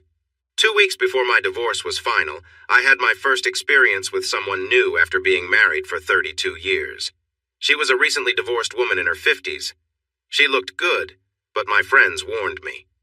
We know what you do, and since you're making money from your books, she's probably looking for someone to take care of her. I wasn't really bothered when she showed interest in me. It felt like being back in school again. She was very enthusiastic. It felt like she was trying hard to impress. I struggled with some things since it had been a while since I was in such a situation. Her disappointment when I didn't move her in a month later was difficult, but I managed. Luckily, There were plenty of other women around at the country club, though I often chose to be alone. A few of Kelsey's friends even seemed interested in me. There are plenty of older folks searching for companionship, but I like to think I wasn't one of them. Currently, I'm seeing my new neighbor. She's my age, but looks younger. She told me she's really into yoga and has been for a couple of years. Her therapist suggested it to help her relax, and it worked well for her. She often encourages me to join her, but I prefer my workouts. I must admit, her flexibility impresses me. I watched her house being built across the cove from mine. It was much simpler than the large homes around it, a cozy 3-bedroom cottage with a nice outdoor area. When it was almost done, Kelsey took the canoe from my boathouse and paddled over. She had been smiling a lot lately, likely because of her new boyfriend. She returned and hugged me. I met our new neighbor. You'd like her. She's divorced and around your age with a nice build and a friendly face. We should invite her over. I was focused on finishing my last book and just nodded in agreement. I could entertain later. Kelsey surprised me when she said she was tired of seeing me date casually. She thought I needed something more steady. I kissed her and mentioned that I had tried that before, but it didn't go well. The new house was finished and our neighbor moved in. One morning I was in my pontoon boat trying to catch dinner when I spotted her on her patio. I took out my binoculars. She was on a mat, practicing a series of moves that looked graceful, wearing a snug outfit. I couldn't see her face at first. It was hidden under a big pile of silver hair that seemed familiar. Maybe I should invite her over for dinner one evening. I caught a glimpse of our new neighbor this morning. Why don't we be nice and ask her to dinner? It's a good neighborly thing to do. Kelsey sat there, smiling at me. You know, there's no one like an older person with a crush. I pretended to be upset. She just smiled more. I'll invite her to your birthday party next week. You can meet her in a relaxed setting. I already told you I don't want a party. It doesn't matter. The reality is that when people get older, the younger ones often take charge. Besides, I've already invited a few people. So that Friday afternoon, I was outside on the patio chatting with friends and family. Becky was there with her family. We had stayed friends, and her daughter came around often since she went to the same college as Kelsey. My son and his new wife were there, along with my former daughter-in-law and her new husband. I thought sadly about Sheila not being there. My butcher was there too, happily accepting compliments about his meat. We had become golf buddies. A handful of my country club friends and their spouses joined us, making it about 40 people in total. In shorts and t-shirts, they admired the pool that Kelsey made me install. You really didn't think I'd swim in the lake, did you? As I thought of her, I looked around but didn't see her. I think she took the boat to get your new neighbor, Becky said, smiling. I bet she's not even nice, I replied, feeling sour. You're about to find out. Here they come. I turned to see Kelsey bringing the woman up from the dock. She was tall and thin with an attractive figure, wearing a top and shorts. The top looked tight as she let her hair down. She looked oddly familiar. She took off her large sunglasses just as they reached us. Gramps, she said playfully, you know how sound carries across water. You need to apologize. I turned red with embarrassment. Before I could say anything, she pushed her hair aside and held out her hand. Hi, I'm Sheila. Yes, Sheila, my ex-wife, right in front of me. You're my new neighbor? Her smile faded a little. Then she spoke as if we had never met. Yes, I am. My granddaughter lives nearby, and I fell in love with this place. I've been divorced for a couple of years and recently retired. My ex had some money and was kinder than I expected. I got a great deal on the lot and built the house I'd always wanted. She paused for a moment. Please, Roy. There was nothing left for me where I was. I sold my house and am trying to move on. I won't bother you or come over uninvited. Kelsey is here. You're here. I don't want to be too far away. I couldn't complain. She accepted compliments about her new look, sharing how helpful therapy and yoga had been for her. Two of the women I had dated in the past were there, and when introductions were made, they exchanged polite smiles, each sizing up the other. In the end, Sheila gave a warm smile. She was confident and clearly took pride in herself, and they both knew it. Becky burst out laughing. Did you know about this? She asked, still grinning. No, I replied, but Sheila really does look great, doesn't she? I sighed, remembering. She always did, at least to me. Didn't stop things from ending the way they did. Sheila, overhearing, stood quietly for a moment, then composed herself, brushed away a stray tear, and returned with a bright smile. The evening continued with us all chatting and laughing like the friends we had always been. At some point, Sheila settled beside me and stayed there for the rest of the night. Finally, it was just Becky, her husband, her daughter Kelsey, and her boyfriend, me, and Sheila. Some of our friends had already gone to bed, resting up for the next day. As the night wound down, Sheila turned to me. "Roy, I'm ready to call it a night. Would you mind taking me home?" We walked to the dock and took a short, quiet ride across the cove. Neither of us spoke much. "Will you walk me to the door?" she asked as we arrived. "At least so I can set the security system." Inside, she showed me around, pointing out small features she'd put into the place. It was simple, cozy, and thoughtfully designed. I told her I was impressed. "I'm happy here," she said softly. She made coffee and we sat for a bit, but as I got up to leave, she spoke in a gentle voice. "Stay, please." "Sheila, I don't think that's a good idea," I said, hesitating. "Just for tonight. We're not going back to how things were. Just comfort for a friend. Please?" Something in her voice made me pause, and before I knew it, I reached out and held her close. The night was familiar, but somehow different. There was a shared understanding, and everything felt lighter and more natural. In the morning, I woke up with Sheila beside me, watching me with a quiet smile. "Morning," she said. "Morning," I replied. "Any regrets about last night?" She thought for a moment. "No, like I said, we're not going back to the past. I'm not looking to be married again, and I don't expect us to be a traditional couple. But maybe we could find a way to have each other in our lives, in a way that works." She smiled, and in her gaze I saw a warmth and sincerity that made me think about it. As we shared a calm moment, she glanced over at me and chuckled. "Oh, by the way, I finally figured out what the letters in your corporation's name stand for." I laughed, realizing I'd never told her. The letters stood for, "You can't do that." And maybe, in that moment, I realized that sometimes life surprises you in ways you'd never expect. I had picked up a few skills myself. Later, we were lying together, cozy and close. She suddenly jumped up. "I need you to return the favor, but I definitely need a shower first." I watched her walk across the bedroom. At the door, she glanced back. "Are you coming or not?" I hesitated. I know, my friends are probably thinking I shouldn't get involved with her. But I've never been good at ignoring warnings. Still, she said she wasn't someone I'd want to marry, not that I'd be silly enough to think about it. I had started to enjoy variety and didn't want to give it up. Friends with benefits, whatever you want to call it. I knew it could turn into something deeper, but not too deep. She gets upset when I have a female friend stay over. I've even seen her watching us from afar a few times. She acts moody for a couple of days, then comes over and does her yoga by my patio without a care. I usually last a while before I join in. She really tries to catch my attention. Life is pretty good. The other day I joked with her about a 3-person setup. She turned red and said, "You can't do that." Then she covered her mouth while I smiled. If you choose to stir the pot, don't be shocked if something unexpected happens. Some of you didn't like the last chapter, but a few understood it. I thought this final chapter might clarify things. No, I didn't write it because of the feedback. It was almost ready to share. Feel free to share your thoughts, good or bad. Thanks for reading. I walked through the rooms of my new house. It was nearly done. Soon the decorators would start, the furniture would arrive, and the yard would be finished.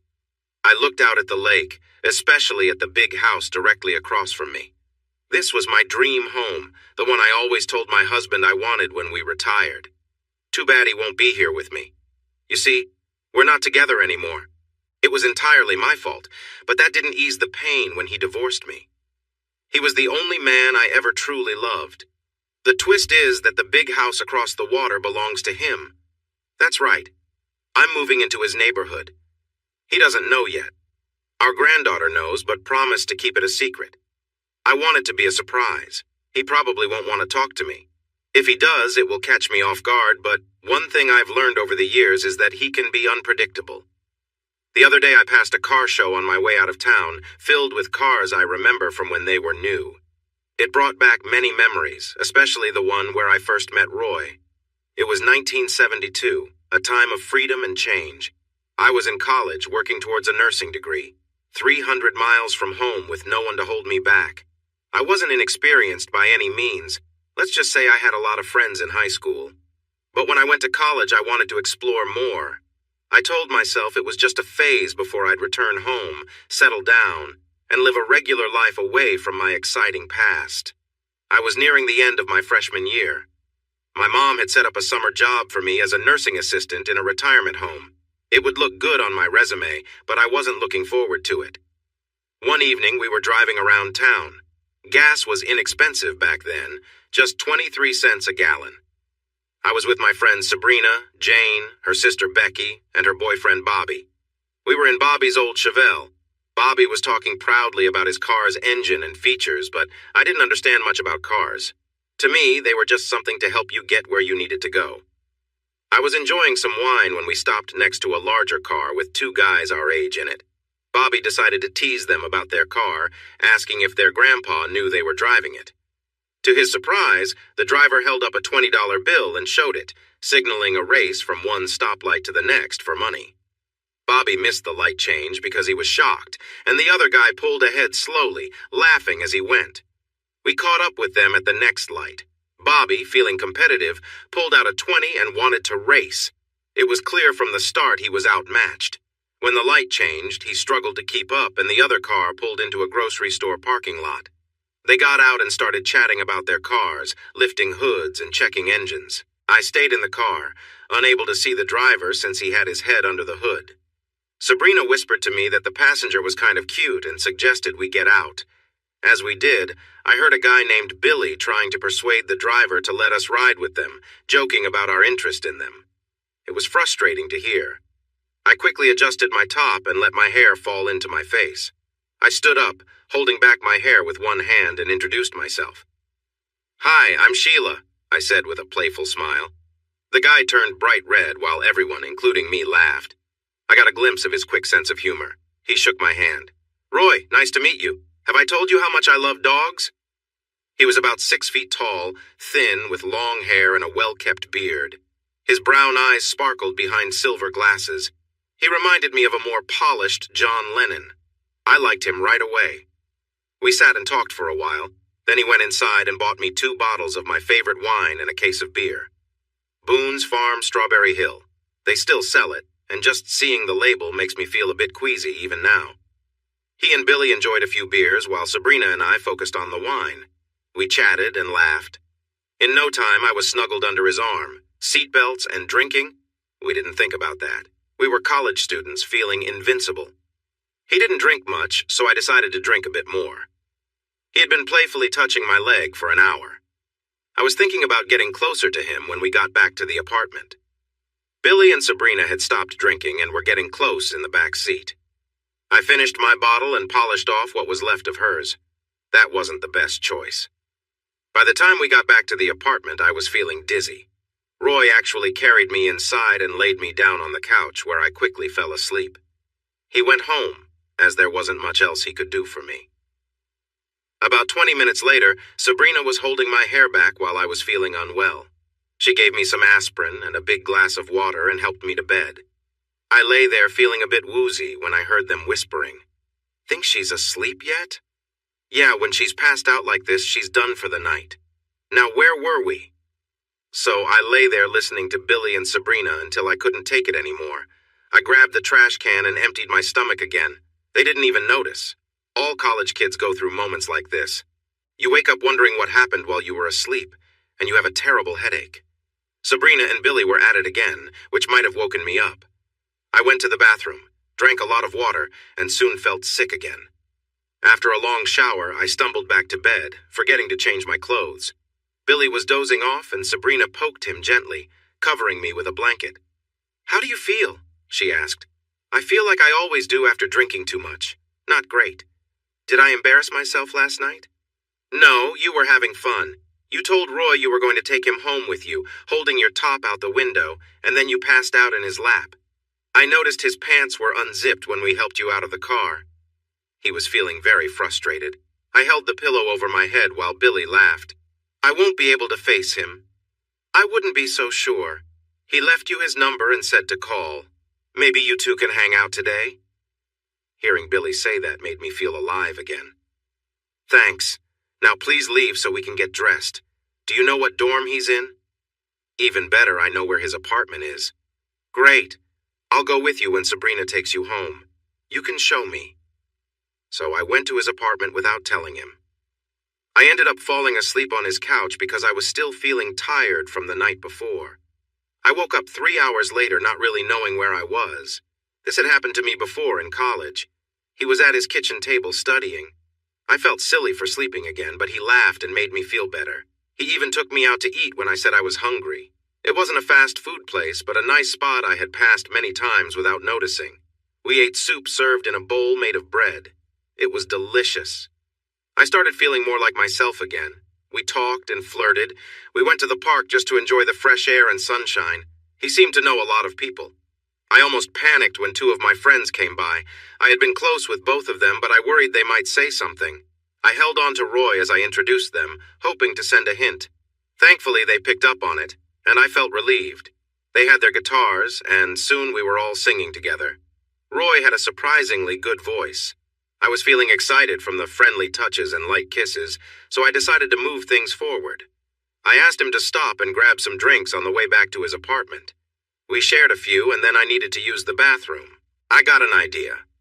I started the shower and quickly changed. The look on his face was priceless when I opened the door, playfully asking him for fresh towels. I turned back and smiled over my shoulder. "You coming or what?" I was glad he chose to join me. We had some fun in the shower before heading to his bedroom. He had a nice setup.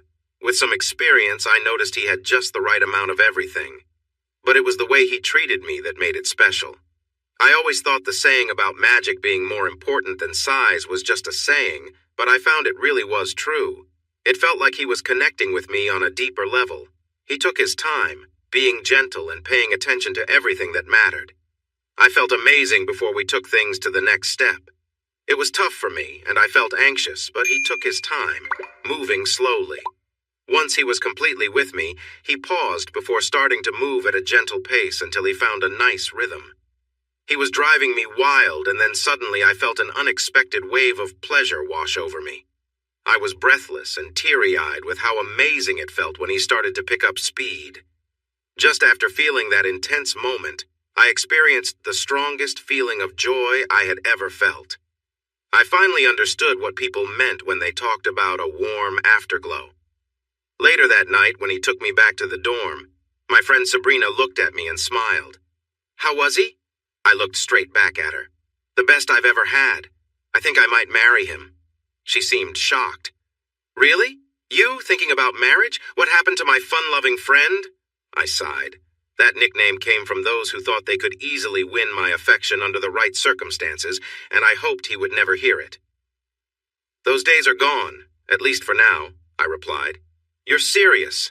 I need to meet him. If he's as amazing as you say, I might take a chance." She laughed when I jokingly said, "Not if I can help it," and went off to the bathroom. We did look into him. He was a scholarship student from a low-income single-parent home. He worked almost full-time and still had great grades. He was really smart. I was thankful I had a friend in the admissions office to help. He told me all this over the time we spent together that first year, and I never let on that I already knew. By the end of the school year, I managed to visit his apartment, and we spent 4 wonderful weeks there before I had to leave. He planned to stay and work as many hours as possible. "This way I can cut back next year and spend more time with you," he said. I couldn't disagree with that. My mom had gotten me a job at a nursing home. It was good experience for my studies, but I really didn't enjoy it. Yes, the elderly should be treated with care, but changing their clothes multiple times while they complained made it challenging. After some time, I had my fill and decided to leave the job and return to the apartment. I was sitting on the couch when Roy returned home. I didn't want to waste any time, I told him as we walked towards the bedroom. I lived with him for the rest of college and a year after that, until I made a mistake. I knew we were meant to be together, have kids, and build a life, but I just wasn't ready to take that step. He surprised me when he asked me to marry him, and in that moment it felt like I was losing my youth. He didn't take my answer well. A crack appeared in our relationship, and it just kept growing wider. It was mostly my fault. The doctor was a clever man, but he was not a good person. He listened to the nurses, learning who he could easily manipulate. He acted friendly to me, boosting my confidence. He suggested I move out for a while. Make him miss you. Let him feel lonely for a month or two and then come back. He'll appreciate you more, and you can set the pace of things. He didn't understand Roy or how he thought. If he had, he might have thought twice. So I left and hid away. A month later, the doctor invited me out, and soon we were in a situation I didn't want to be in. He didn't care about my feelings. He just focused on his own needs. There was no time for affection. He rushed back home to his wife. Getting involved with a married man made me feel ashamed. We met once more before I finally said no more. He didn't seem to mind at all. He moved on after that. He even started to treat me poorly at work, criticizing me in front of the other nurses.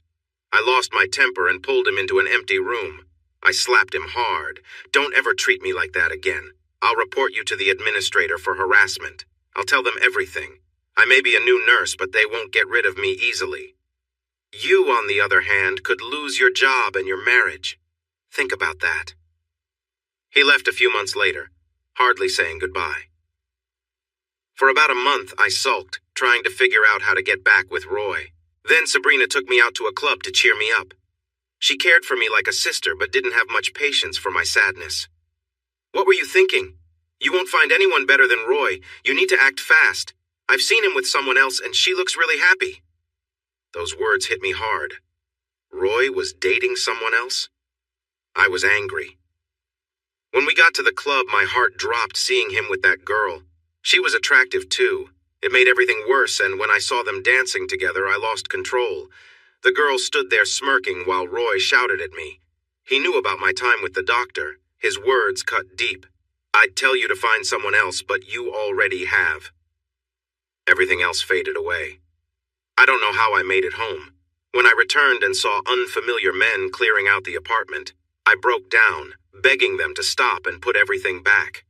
When I finally understood that he was really gone, not just away for a bit, I realized what I had lost. The time between his leaving and when we came back together is still a bit unclear in my mind. Eventually, I started dating again. I never found anyone I liked enough to date more than once. Yes, I spent time with a few people. I was young and healthy, and I had needs. It wasn't like I was being unfaithful. True to the saying, it was just casual. No feelings involved. I felt very jealous of Sabrina and Billy. They were married, and she just told me they were expecting a baby. I wished it could have been me. She mentioned he had been in town one Tuesday at the hospital where we both worked after graduation. Why didn't you tell me? How did he look? Did he ask about me? Why didn't you say anything? She raised her hand to calm me down. Slow down. We didn't know he was here. We ran into him at that little cafe, the one with the good soups and bread.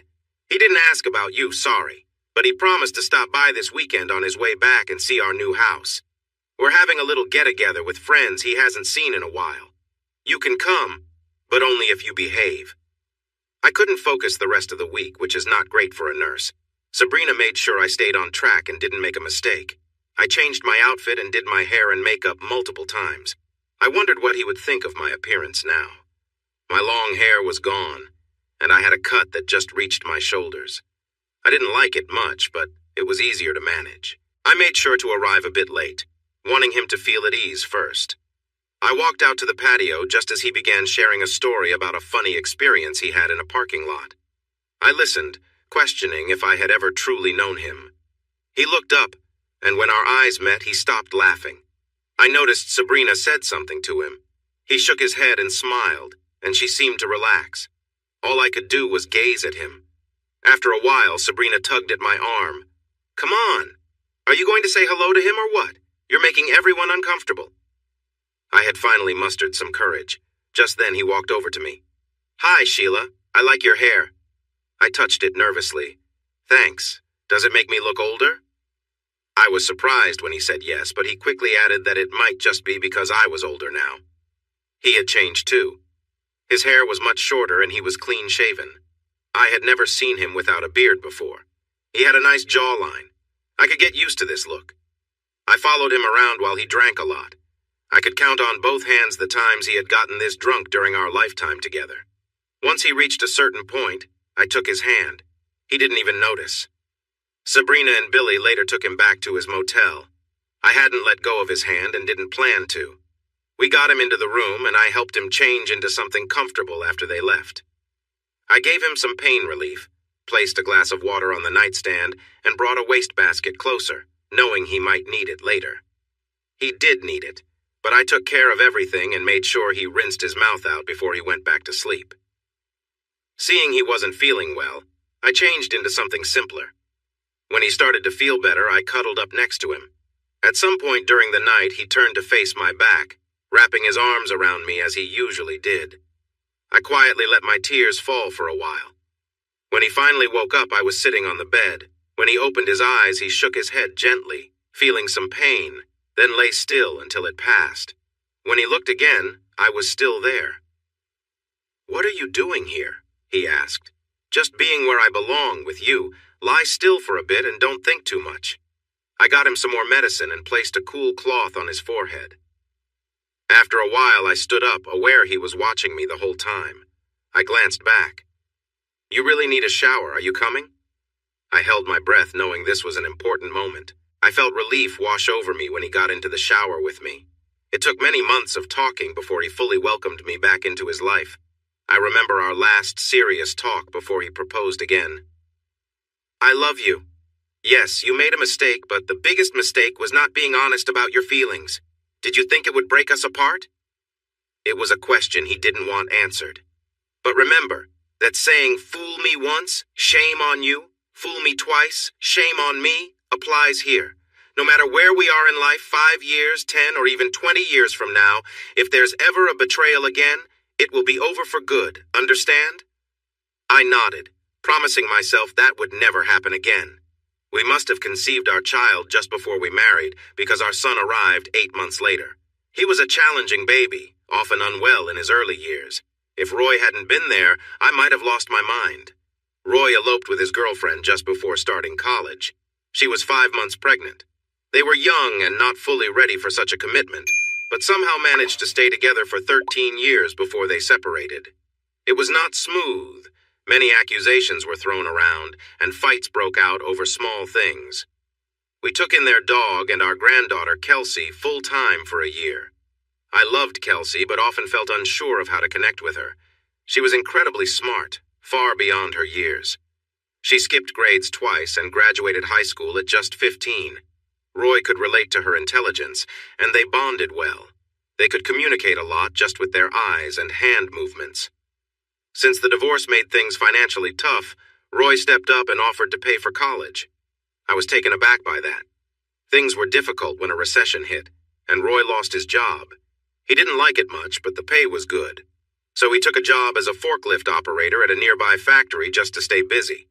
He moved up quickly and soon was back in an office doing what he does best. That's when the deck story began. My biggest mistake is underestimating my husband. When Junior was little, we lived in a house in the country with a wood stove in the chimney.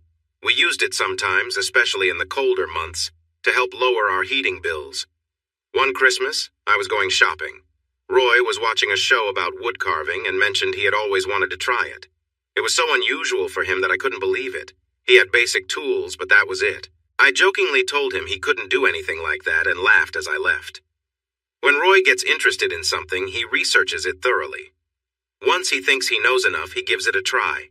He doesn't fail often, and most of the time he succeeds. When I returned home, I was shocked by the carving he had made. I even accused him of buying it. He then sat down and carved another piece for me. Years later, he decided to build a deck for his mom. Sure, he had worked alongside builders, but the most complicated thing he had built before was a doghouse.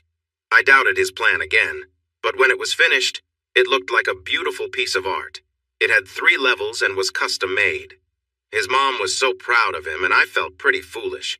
I even got frustrated when he wouldn't build a similar deck for us. "Honey, my mom's house is on a slope. Our yard is flat. I'd have to raise the top level to match the roof," he explained. I held on to that frustration for years, even though I knew he was right. As I approached 60, I was feeling the changes that come with aging. I had little aches and pains and wasn't enjoying life. It made me resentful to think about getting older, and I often took it out on Roy. Sometimes I hated how I treated him, but I couldn't stop. Deep down, I sensed he loved me enough to put up with it. It became so noticeable that Sabrina called me out about it. "What are you doing? You know Billy can't stand being around you because of how you treat Roy. He's worried it might affect him too. I love you, but one day you might go too far," she told me.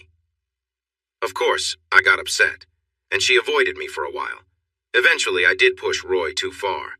We were getting close to a point where we couldn't even have a normal conversation anymore. I could see he was unhappy. His face showed it when he thought I wasn't watching. In a strange way, it made me feel okay. I was sitting back to watch a romance movie when Roy looked at the screen. "Hey, I just saw a news story about that writer. He has over $60 million from writing romance novels." It just came out. "It's too bad you don't have the skill to do something like that." I could tell I had hurt his feelings. How hard could it be? Boy meets girl. They fall in love. Something happens to keep them apart. True love wins in the end. Money changes hands. I don't remember everything we said after that, but I know my words were not nice, and it ended with him saying, "You can't do that." For the next few months, he spent more time on the computer. I figured he was looking for things that interested him. It kept him quiet, so I let him be. One night, he handed me 5 heavy binders. "What's this?" I asked. He smiled. "It's the romance novel you said I couldn't write." Oh, I had forgotten about that. I didn't want to make him happy, so I casually put it on the coffee table. "I'll read it later. Right now, I want to watch a movie." It stayed there for weeks until one day it was gone. Then Kelsey came over and found the binders. She actually read it and said how good it was. She looked at Roy with a new admiration. She always liked him more than anyone else, even her parents. Now she seemed to think he was amazing. She was very smart, so if she liked it, there must be something there. I wanted to read it, but by then she had taken it to school and copied it. I was surprised when a man called Roy about his book. When Roy said no to working with him, I thought that would be the end of it. That moment was when Roy finally had enough. One night, while I was upset over something small, he got really upset with me, which shocked me. Once I got over the surprise, I was really mad at him. The next day when I came home, it was the first time in years that dinner wasn't ready. When I found out he had already eaten, I didn't like that at all. It felt like the last straw. I fell back into my old habit of complaining about my personal life. It felt all too familiar. Dr. Feldman wasn't good-looking, but he had a strong presence. Soon we were having lunch together while I shared my made-up problems. He knew just what to say and how to use it to his benefit. I was still in denial, upset about Roy's behavior. I had no one to talk to, and keeping it all inside was hard. Eventually, I ended our marriage. I rented a condo and waited for the security check and approval. It took 6 weeks, but I finally had a new place to call home. I looked at the walls, feeling satisfied. I knew he would be at my mercy. Being out of contact, with him not knowing where I was, gave me a sense of control. This was when everything fell apart. Roy did not respond how I thought he would. I believed that as long as we were apart, nothing could break our marriage. I held on to the hope that Roy's feelings for me would make him accept whatever I did as long as I returned home. I was on vacation, hiding away. It took him just a week to find me. I was completely surprised. I had bought new, younger clothes and changed my hair color. I felt much younger.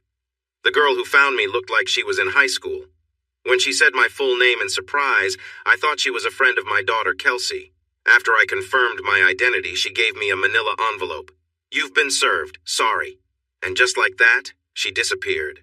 Reading the papers made me furious. A legal separation? Just because I wanted a break? How could he do this? I became even angrier when I saw my phone was dead. He had canceled my service. What was he thinking? I had a lot to say to him, I swear. I tried calling him at least 100 times before I realized he wasn't going to pick up. When I finally got through to his workplace and started yelling, he hung up on me. I called back and spoke to the receptionist. She knew who I was and told me very clearly that if I didn't behave, she would not put me through. "You can't call him at work and bother him, Sheila. Try talking to him nicely. Maybe he'll listen." I decided to try that, and surprisingly, we talked, more like he was ranting to me.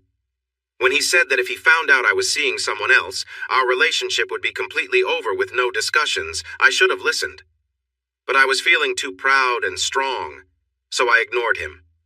We all know how that turned out. I shared what he said with Dr. Feldman, and he suggested that I leave the condo while Roy came back in. If anyone was on our floor, he could just take the elevator back up. We thought we were clever. The idea that Roy might hire someone to follow me never crossed our minds. My new relationship wasn't that great. He wasn't as fit as Roy, and it never lasted long.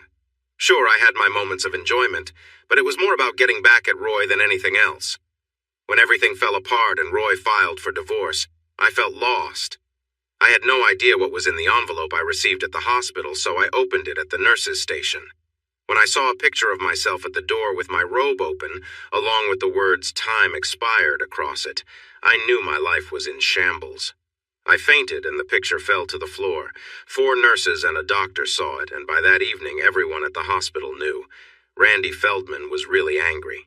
I didn't care much at this point, and I told him so. After that, we avoided each other the rest of the time he was at work. It took me weeks to realize just how much I had messed up. I was feeling close to a breakdown. Sabrina and a few friends helped keep an eye on me. Sabrina set up a complete checkup, and since she was part of the medical team, they looked into more issues than normal. They found that I had some hormone problems that needed medication. My blood pressure was also very high, so I had to take pills for that too. Additional mental health assessments showed I had mild obsessive-compulsive disorder. This could make me want to control things and people around me, which meant I needed another set of medications. All of this, along with therapy, really helped me, but it felt like it was too late. Then, Roy vanished, and even Kelsey didn't know where he had gone. The only address we had was for a company called YCDT and his lawyer. I knew deep down that things were over between us, but I held on to the hope that counseling could bring us back together. I thought if he would just talk to me, he might understand my side and come back. We even had a meeting before the counseling started, but all I could do was cry and say I was sorry. The counseling sessions ended up being useless. I sensed that our therapist didn't care for Roy and might even feel a bit scared of him. Instead of ignoring me, Roy challenged everything I said. When the therapist learned that I had also contributed to our problems, he pointed that out too. Sometimes when I was pouring my heart out, I'd notice the therapist smiling slightly, and it hit me that he might be enjoying my discomfort. I started to think that maybe that was why he wanted us to have these sessions. Once our counseling ended, we moved to arbitration. Roy likely thought it would be easy, as he was offering a lot. I fought hard over every small detail. When we received the financial documents, I was shocked. I had no idea where all that money came from. I knew he had quit his job, but I had no clue what he was doing now. Then it came out Roy was a successful writer. He was a best-selling author known as a rising star in the romance field. I remembered nurses chatting about him and had even seen his book lying around. I couldn't believe it was him all along. He was ready to give me more than half of everything. After adding the house, it came to nearly $1 million. My lawyer was stunned when I turned down the offer and asked for quite a lot more in support. I saw a change in Roy's expression. He didn't seem amused anymore. He had a quick talk with his lawyer, and when they returned, I noticed her smiling for the first time. He'll also include earnings from his first 2 books for the next 3 years. Take it or leave it. That's his final offer. Refuse, and we won't go to mediation, and you can take us to court. They will never give you what you get now, and I will fight you hard over every detail. I can keep things tied up for years. Please refuse. My daughter starts college next year, and the money from this will help pay for it. At that moment, I felt hopeless and realized he might be enjoying watching me struggle, knowing it was for nothing. I agreed to the terms, went home, and cried. While I was crying, it dawned on me that I kept forgetting how clever he was. Growing up with his mother without much male influence made him clever in different ways. At times, he thought like a woman. I remembered once at his old job, when another manager was really troublesome, taking credit and trying to ruin his career. He was upset for a time, but then one day, he was smiling again. The manager left in shame. Roy celebrated by drinking more than usual. I mentioned how lucky he was. He laughed and explained how he had quietly worked to ruin that man without anyone knowing. Then he told that manager what he had done as he left. I thought he might just be showing off to me, but it still made me uneasy. Even the settlement felt like a way to show off. He never cared much for money, and it let him highlight what he accomplished through my teasing remarks. I didn't know it then, but he already had another book ready to be published and was well into writing his fourth. He even dedicated the third book, which wasn't as successful, to me, thanking me for starting his new career. Only a few close to us understood what he meant. I visited his house once. Kelsey took me while he was on a book tour. It was lovely. I looked at the empty lot across the cove that would later be my home, admiring the view. I stayed at my job despite being demoted. I actually liked it more, getting to do more nursing instead of administrative work. The first year alone was tough. The second year wasn't as hard. My therapy was going well. Even though Roy thought otherwise, I never cheated on him while we were married until the very end. I did go out to dinner twice with a doctor while Roy was away. I don't even know why I did it. My therapist believes I needed to feel desirable again. Thanks to therapy and exercise, I was able to stop taking my blood pressure medication. I found yoga by watching a 70-year-old woman do very advanced poses with ease. I looked at her fit body and guessed her age at about 50. She laughed and said it was a mix of exercise and some small surgeries. I signed up for her class and got hooked. I went 5 times a week. The first few weeks were painful, but soon I was pushing myself harder. I got healthier, lost some weight, and felt a lot more confident. I made the most of my situation and decided to get a little bit of work done to look better. I stopped coloring my hair because I liked how my instructor looked with her natural silver hair, so I bought some special shampoos to make it shiny. People started to notice the changes in me. I even received date offers from men in their late 40s, but I wasn't really interested. When I turned 60, I talked to my financial advisor. Thanks to my retirement plan, my savings, and some money from Roy, I had a little over $1 million saved up, not counting Social Security. I decided to retire. My granddaughter Kelsey came over for the weekend, excited about my new look and my free time. "What are you going to do now, Grandma?" Honestly, I didn't know. "You should move to the lake. I know you like it there, and it would be close to me." She was about to graduate at the end of the year and wouldn't turn 18 for 2 more months. I believed she would continue her education, maybe go for a master's degree or even a PhD. I was sure Roy would help out, and I wanted to support her too if she needed it. Kelsey had a new boyfriend she was serious about. They were planning to get an apartment together as soon as she turned 18. He was really smart, just like her, and sometimes I felt a little out of place when they were around. I thought about it. There was nothing holding me to my current home except the house, and I could rent it out until the market got better. Plus, I really liked the lake. I never meant to live near my ex, truly. I just found a great deal I couldn't ignore, and I liked the idea of building the perfect home for myself. Kelsey was excited about the move but had some concerns. "I don't know how Grandpa will take it. He never talks about you, but he keeps a picture of you by his bed. I asked him about it once. He had said, 'I loved her for 36 years and most of those were happy times. I keep the picture to remember those days and to remind myself not to make the same mistakes again.' Sometimes I think Kelsey enjoys bringing him up when she talks to me. When he started dating again, it felt like he was trying to catch up on lost time, which Kelsey didn't like. Widows and divorced women, most are over 50, though he has dated younger too. He thinks I don't notice, but I know he has a reputation. He is successful and looks good for his age. Some of them might just be after his money, but he's not naive. I wish he would be more careful. Even older people need to be cautious." Kelsey joked about his parade of dates, then complimented my hair, which I had let grow back out to a longer style. Finally, my new house was ready. Kelsey and I had a small housewarming. My new home was in a different area from his, so she had to drive almost 5 miles when she could have taken a short boat ride. She did it because Roy still didn't know I lived there. "He saw you the other day while you were doing yoga. He didn't see your face, though. He did say you looked great for your age. He wanted to invite you over. I'm keeping him busy until his birthday in 2 weeks. I'm planning a little party." I asked her how she got him to agree to a party, knowing he didn't like them. "Grams, you know him better than I do. Nobody makes him do anything unless he wants to." I sort of begged him, but in a playful way. The day came, and I was a bundle of nerves. I planned to arrive a bit late so he would have a moment to relax with his friends. He hadn't actually talked to me since the divorce, but he still sent cards and gifts on my birthday and Christmas. He signed them from Kelsey and I, but Kelsey usually didn't know anything about them. I did the same. I decided to remind him of happier times. I wore a nice top that looked good on me and an old pair of favorite shorts. My hair was wavy again, and I put a scarf on it for the ride across the cove. Kelsey felt good, so she sped up the boat, making my hair fly everywhere.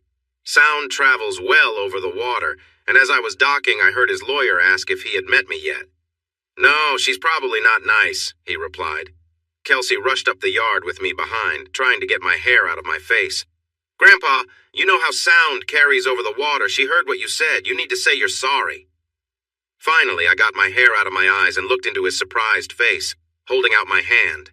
"Hi," I said. "I'm Sheila." I was happy when he let me stay, and even happier when he took me home. I felt so joyful when he went to sleep after a nice evening together. I was surprised he stayed, even though I had to really persuade him.